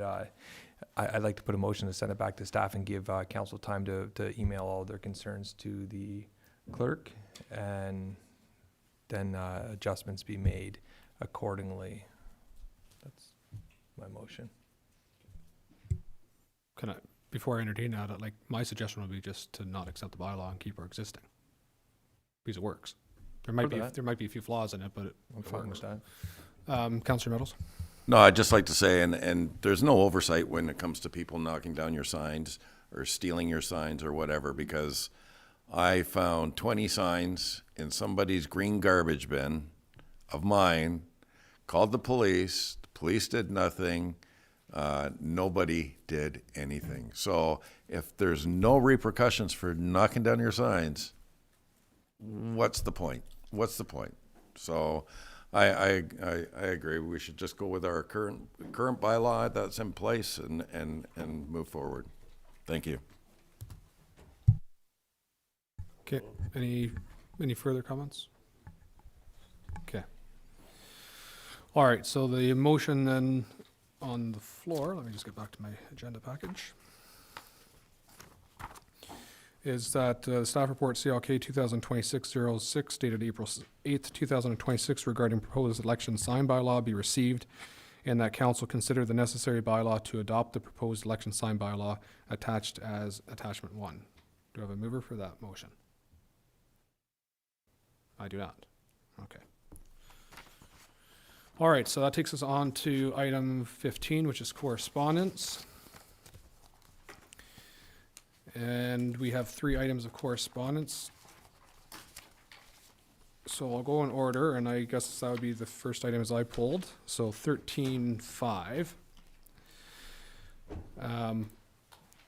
Council, so there is an invitation to sponsor the newest event by Stevens Memorial Hospital, and I would like to consider council to do that again. And there is, in the package, as you see, there is a sunflower sponsorship package for a total of $5,000, and it includes 10 tickets and sponsorship at the event, acknowledgement at the event, and I propose that we take that from the hospital reserve fund, which we have that for the reason, so that we can support the hospital and their events. So that's what I'm proposing. I'm not going to relinquish the chair, so I would need somebody to move that. But if I'll entertain any questions or comments before I go to a motion. Councillor Meadows? Yeah, I personally think that we've done enough soirees and dinners and everything else like that for Stevenson Memorial. If we're going to do anything for, something like that with that amount of money, I would rather see money being given to the food bank right at the moment rather than us sitting around like a bunch of, eating dinner at the expense of the taxpayer. So that's my opinion on it. Thank you. Okay, thank you. Any other comments? So Deputy Mayor, you're going to move that motion? Yeah. So it'd be that the invitation to the 2026 summer soiree hosted by the Stevenson Memorial Hospital Foundation be received and council support. The 2026 summer soiree hosted by the Stevenson Memorial Hospital Foundation by providing a sunflower sponsorship in the amount of $5,000 funded from the Hospital Contribution Reserve Fund. And is there a seconder for that motion? Councillor Simpson. Any further questions or comments? Can I have a recorded vote on that, please? Councillor Borzos, question? Yes, through the chair, or whoever knows this. Out of this, how much money does actually go to the hospital foundation? I mean, there is cost to this. I don't know offhand, but I can tell you it's being held at the Novasaga Inn, and the Biffis family is a proud supporter of this hospital. In fact, sit on most of the boards.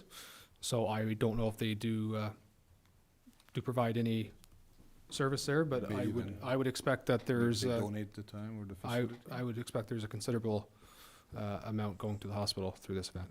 Okay, thank you. Yeah. And again, one of the reasons why we have the reserve fund so that we can support the hospital. Councillor Cox?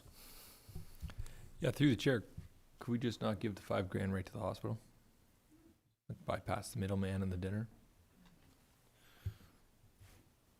We could do another $5,000. Just give the whole fund. Well, the intention, the intention is to fund the hospital, and I would love for council to make a commitment to the hospital, a pledge actually, because they are looking for that. So, if we wanted to pledge a $500,000 donation to the hospital and donate $100,000 every year, then you could certainly do it. I would also say the Morning View Society is matching donations currently, so any amount that the township would give would be matched by this society. So there are opportunities, but in the budget, and Mr. Anderchuk has put in the budget, we've increased that budget yearly so that there is incremental increase to that, and then that fund grows, and then by at some point we can have a donation to the hospital and recognize that. But I think it's important, as noted at the last event, that was in the city. This one here is at Novasaga, and it's more community oriented. The intention was that we want to make sure that the municipality and our residents are supporting local. So that was the intention for this. But like I said, I'm at the will of council. We've got the motion on the floor, but that's the intention would be to sponsor the event so that we are noted that we are very good partners with the Hospital Foundation and the hospital redevelopment. Councillor Meadows, a follow-up on? Yeah, it's just that as a small community like ours, we have given a lot to Stevenson Memorial compared to a lot of other communities. We got 11,000 people here. Absolutely, and we should be very proud of it. Yeah, we have given a lot, and I think there's, like time and time again, everybody's asking for money, and like you have the county of Simcoe giving money, you have the province giving money, each municipality giving money. The taxpayers are the ones that are flipping these bills that we're giving out donations and everything.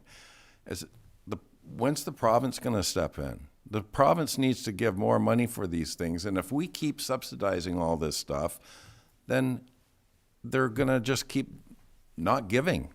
So, we keep being our worst own enemy here because they keep downloading on the municipalities for everything. I'm not trying not to be charitable, but we've given a lot. But right now, the communities in this area are hurting real bad with regards to the food services, and we're not getting enough food out there for our residents. So I'm sorry, I'm just going by the way I feel right now because of the fact that our communities are hurting right now, everywhere. Anyways. Okay, thank you. Okay, so we've had a request for a recorded vote. Sorry. Is it going to change position? No, I was just gonna say. Councillor Simpson. Yeah, thank you. I think the consideration for this shouldn't just be the monetary amount that council's putting to it. I think we have to look at it more as this is a program that is there to help Stevenson Memorial, and council is throwing its support behind it, and that we are going to be there to ensure that Stevenson Memorial Hospital can be successful, and that's kind of the light that I'm looking at this. Like, it's not just the monetary amount; it is that council stands behind the organization, and we support them. So that's my point, my view. Thank you. Okay, thank you. So I have had a request for a recorded vote by Councillor Meadows. So Madam Clerk, we'll take the vote. Councillor Meadows, in favor or against? Against. Councillor Borzos, in favor or against? In favor. Councillor Cox, in favor or against? In favor. Councillor O'Leary, in favor or against? In favor. Councillor Simpson, in favor or against? In favor. Deputy Mayor Laux, in favor or against? In favor. And Mayor Anderson, in favor or against? In favor. That's 6 in favor, 1 against. Okay, thank you. The motion carries 6-1. Okay, so we're on item 13.6, and I know Councillor O'Leary, you pulled this, but I was hoping to speak to it a bit before, but if you'd like to, I'll give you the floor if you'd like. If you'd like to speak to it, or if you'd like me to speak to it. Go ahead. Okay. So the item on the agenda is well, you see the correspondence. So this gentleman is biking from, I believe, Windsor to Ottawa, which is quite the trek. And he's going to pass through, of course, Alliston, because of his hometown, and going to pass right across 50 and our side road here. So the idea was floated that we could have a bit of a pit stop at this location, and we would support that. And then I have a prepared motion looking to seek a donation again to this cause, and to allow us to have that small event here. And then they would carry on through to New Tecumseh, which I believe they're going to do a flag raising, and then I believe there's a dinner that night as well at the Allison Legion. So it's a kind of a, again, a tri-party event here. So that's why it's on the agenda. And Councillor O'Leary, did you want to speak to it now? The people that he's donating money to, I'm very familiar with them because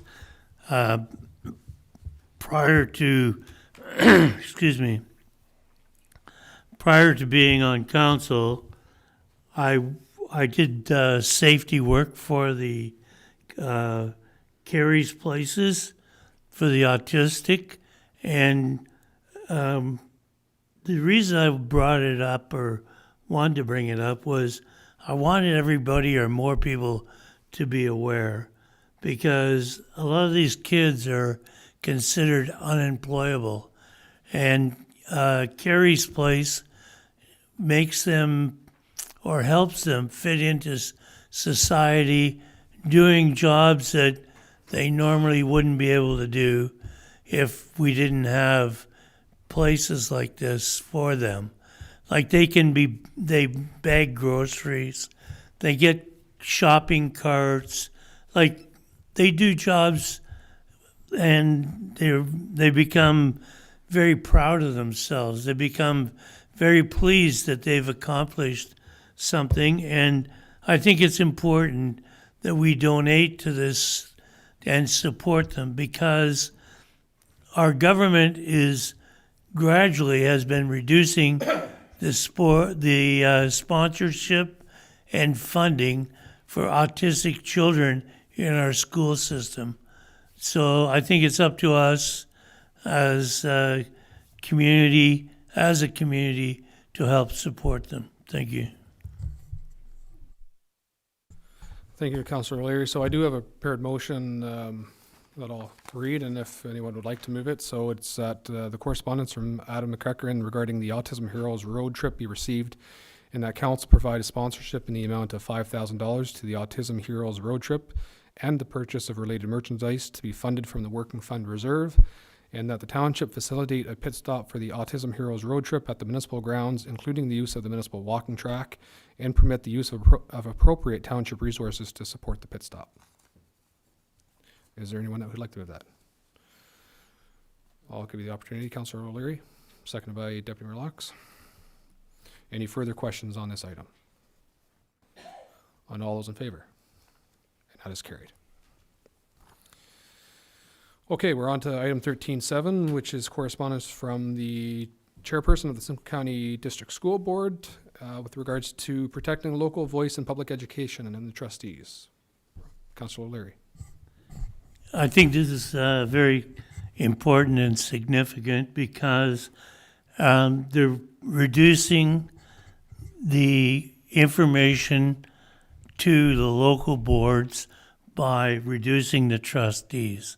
The trustees are there to keep all the residents and people informed as to what's going on in the school system and what needs to be addressed, what is being addressed, and what isn't being addressed. And I think if we'll become a bureaucracy, they don't care about what's going on in schools for our children. They'll just want to make sure that the numbers are right. This many kids were in today, this many kids were out. They don't care about what the children needed or what options there were for the children. And I think our trustees keep an eye and supervise what happens in our system for our children. I think it's a worthy cause, and I think we should write a letter to the Ministry of Education and tell them how we feel about eliminating trustees from our system. Thank you. Thank you, Councillor O'Leary, and I believe I share your sentiment. I think we need to certainly send a letter. I believe the trustees have captured that sentiment for us, so I would just say that we should send a letter of support for their recommendation to the province. But I'll look for other comments on the matter. Councillor Middles? Yeah, I have the opposite opinion. I think we should get rid of all the school board trustees. One of the reasons why is because the system's broke. The system's been broke for so long that I don't even know how we're going to fix it. Teachers are getting beaten up. Teachers are getting pummeled in the schools on sick leave, WSIB cases like you wouldn't believe.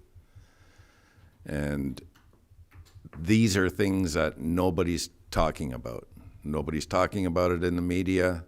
My wife's a teacher, and she's seen it. And I have a lot of friends that are teachers. A lot of them are retired early because they just can't take it anymore. And it's happening on a continual basis, and I blame the school boards for not doing anything about it. You have repeat offenders that are coming in. They've kicked all the police officers out of the school system that were doing really good work in with the students and stuff. Ford mandated them back, but a lot of the schools still won't let them in. Ford mandated that cell phones be left out of the schools, like they can't bring them into classrooms. They're still being allowed into the classrooms because nobody's doing anything about it. And I blame that on the trustees. So if the provincial government is saying to do one thing and they're not, then, like somebody's not doing their job. And I'll tell you from experience, my second term of council, I had a parent that was concerned about the busing system, how cars were almost wiped out a few of the buses and stuff like that along a certain route. And I tried to get a hold of the school board trustee, and to this day, he still has not received he still hasn't responded to my call. So to say that they're an in-between person between, and I'm a counselor, and they won't even return my call, I have a problem with that. So, you know, like, I don't believe they're doing their jobs properly at the trustee level. Anyway, thank you. Thank you. Councillor Cox. Yeah, through the chair, I fully support this motion by Brandy. And just further to Councillor Meadows, I think that if we eliminating it only further hurts the system, right? Where if we keep it, it's at least a step in the right direction. And yeah, schools need a lot of help. They need a lot of help. And this is just one way we can help support. And I don't think eliminating a position will solve it. More so that your experience could be just a performance issue, more so than by an individual, rather than what I wouldn't tar them all with the same brush, right? So I fully support this motion, and I think we should keep our trustees as a voice for our schools. Okay, thank you. Councillor Simpson. Thank you, through the chair. I understand Councillor Meadows' position, but I am concerned with what I'm seeing. I mean, just this week, we've had an announcement by the province that they're cutting the county council from 32 to 16. They cut that. The head of council would be a political appointee by the Minister of Municipal Affairs and Housing. So that individual would be the head of county council, and they would also have strong mayor powers. So, you know, that gives me pause, because to me, it feels like it is limiting our democracy. It is taking away democratically elected individuals and replacing them with bureaucrats. And we're seeing that happening more and more, and that's a dangerous trend. And I think, you know, I certainly respect Councillor Meadows' position that certainly there are some people on, you know, in elected office, not just people who are trustees, but perhaps even councillors in different places who may not respond to residents and the concerns of parents. But certainly that is not the case with everyone. So I do support this motion, and yeah, thank you. Okay, any other questions or comments? Madam Clerk, do you have a prepared motion? Yes, thank you, Your Worship. I do have something prepared. The motion would read as follows. The Council of the Township of Adjala-Tosorontio supports the position of the Simcoe County District School Board, reaffirming the essential role of locally elected public school trustees, and that a resolution letter be sent to the Honorable Doug Ford, Premier, Minister of Education, Brian Saunderson, MPP for Simcoe Grey, the Ontario Public School Boards Association, and the Association of Municipalities of Ontario. Okay, thank you. And I have that moved by Councillor Cox, second by Councillor O'Leary. Any further questions or comments? And all those in favor? That's carried. Your Worship, if I may. I've got it. Thank you. So council, it is past 10 p.m. So I do need a motion if you would like to carry on the meeting past 10 p.m. So that was quick. I have that moved by Councillor Simpson, seconded by Deputy Mayor Laux. And all in favor? That's carried. Okay, Madam Clerk, just clarifying, do we need to deal with the item 16? Thank you, Your Worship. Technically, based on the recommendation that was contained in the bylaw, you wouldn't need to. However, that item didn't officially make it to the floor. To fully dispose of the item as on the agenda, a vote to defeat the bylaw would be preferred at this time. Sure, okay. All right, so the bylaw is that the bylaw 2026-018 being a bylaw to regulate the placement and use of election signs and to repeal bylaw 1017 be enacted. Again, it can fail if there's no motion, but if you'd like to rather defeat it, then that's the preferred option. So moved by Councillor Cox. And a second, Councillor Simpson. And then all those in favor? And that is defeated. All right, so we're on to item 17. 17.1 is the motion from, notice motion from Councillor Borzos with regards to water conservation. And it reads, whereas residents of the township of Adjala-Tosorontio, especially in Rosemont and its vicinity, and those who are on private wells are concerned about water supply and availability in certain areas. And whereas the Rosemont area of the municipality had faced water supply issues in the past. And whereas members of council recognize the importance of responsible stewardship over natural resources in the township. Now therefore be it resolved that staff investigate grant opportunities from other levels of government to provide eligible residents with access to complimentary or subsidized purchase options for water conserving fixtures and devices. And further, that staff be directed to initiate a public educational campaign recommending water conservation methods for outdoor water usage for the months of May through August of each calendar year to conserve water. That is moved by Councillor Borzos. Is there a seconder? Councillor Simpson. Councillor Borzos, first comment. Thank you for the opportunity. Not too many comments. I think it just makes common sense to me that we have problems with water. We will have some problems with water. Why not just get ahead of the game and try to conserve as much as we can? And I think if everybody does a little bit here, a little bit there, that will go a long way. And I appreciate the support thus far. Thank you. Thank you. Councillor Meadows. Yeah, again, are we buying this for all of our residents? All these It does say other government subsidies. subsidies? Okay.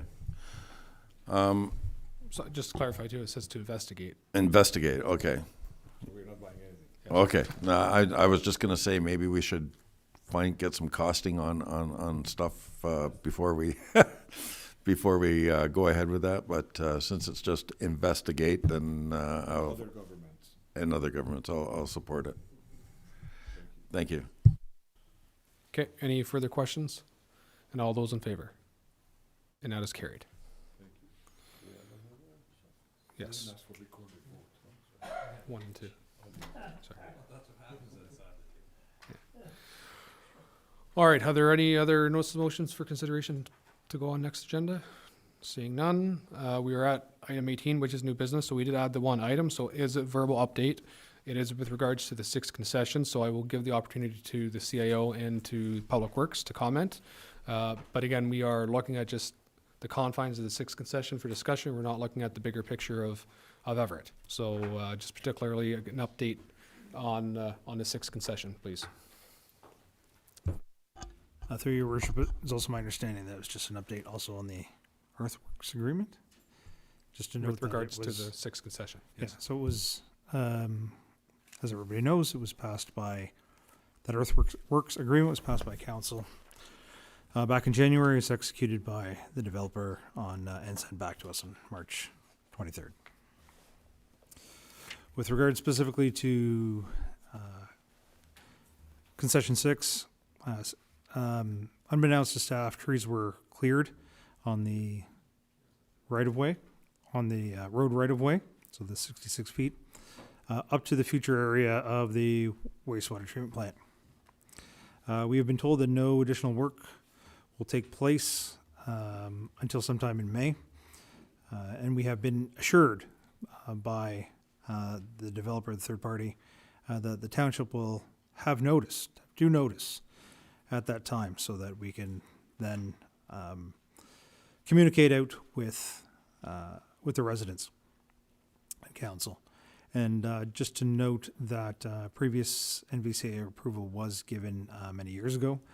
We just wanted to double check with the contractor that did that they have to go back and ensure that that still stands, that approval still stands. We did ask also for that. So that's the quick update for concession 6. Okay, thank you. So Councillor Meadows, you asked for the item to be agenda. Was there a particular question that you were looking for clarification from the CIO or Public Works on the works? Yeah, because that was the original message I got from staff, was it was basically approvals for, and information, and the developer was going to communicate better to. Anyways, then an update on Everett Development went out, and it stated that the township recognizes the importance of keeping residents informed and is working to strengthen communication with the developer. We will continue to provide updates as the project moves forward. As of today, earthworks are paused pending additional approvals from the approval authorities. That's a little bit different than what I was just told just now. There's other approvals that we're waiting for, and I'd like to know what these approvals are. I thought it was all the approvals were done and everything, and that's why it came to council for approval. So if somebody could tell me what these new approvals from the approval authorities are, I'd appreciate it. CAO? Through your worship, at the time, they were still asking for the road occupancy permit that they need, that anybody needs to do work on township roads. They have subsequently received that. And again, as just noted, we as the township wanted to double check that they have asked the Conservation Authority whether they do or do not need additional approval from them.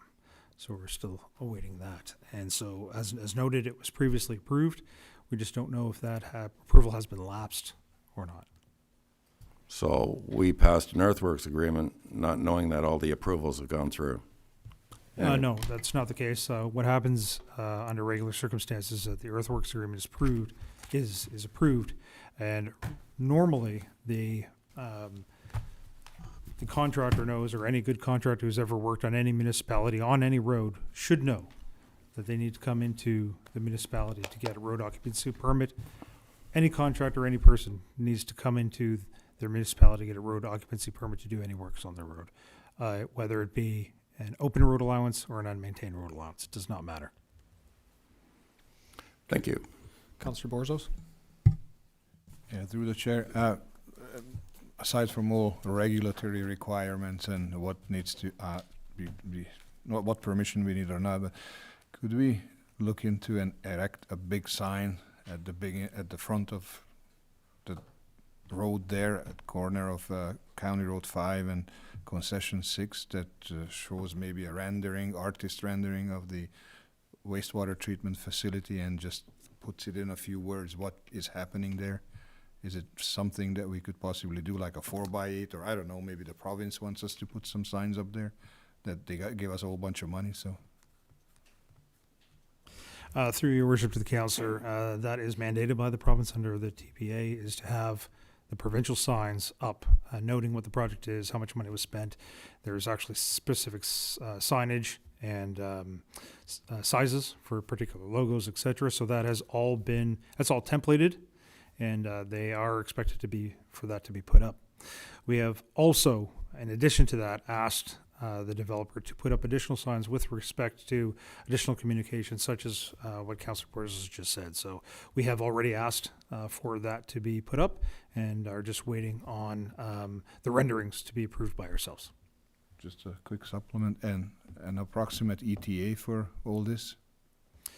So again, we can't make any claims unless some signs are up per the TPA, so they should be up as soon as possible. But again, we would like to, for the provincial signs, the province has to vet that. So that, again, those renderings have to go through the province. For our own, we have to vet that. So we're still might be before May, before the work resumes? Yes.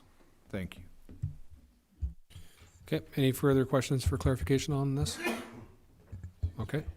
And as I've said before, and you've seen some of my emails, it was an overstep by the developer, and we're going to make sure they stay on track and make sure that we have communication to our residents before work resumes. So there's an opportunity here to learn and to make sure that going forward there is that communication between the developer and us, and that we're able to share with the community what type of work is happening and when it's going to happen, so that everybody in the community stays informed on the project moving forward.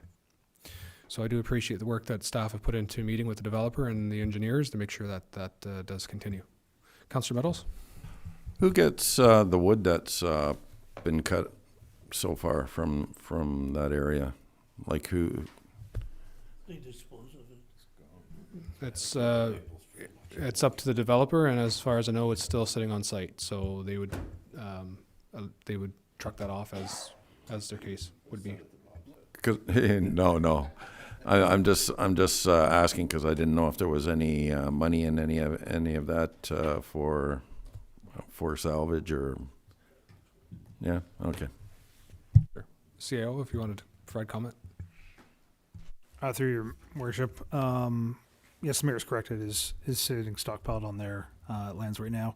Just to note that not just here, but anywhere in the province, depending on if there are ash trees and how they need to be disposed of, that's again legislated by the province, and those are special circumstances. So if they are any ash trees that were torn down, they have to be disposed of in a particular way dictated by the province. So just wanted to point that out, not just for this project, but for any project that does involve ash trees, because of the unfortunate incidences of the emerald ash borer over the past number of years. So just wanted to put that out.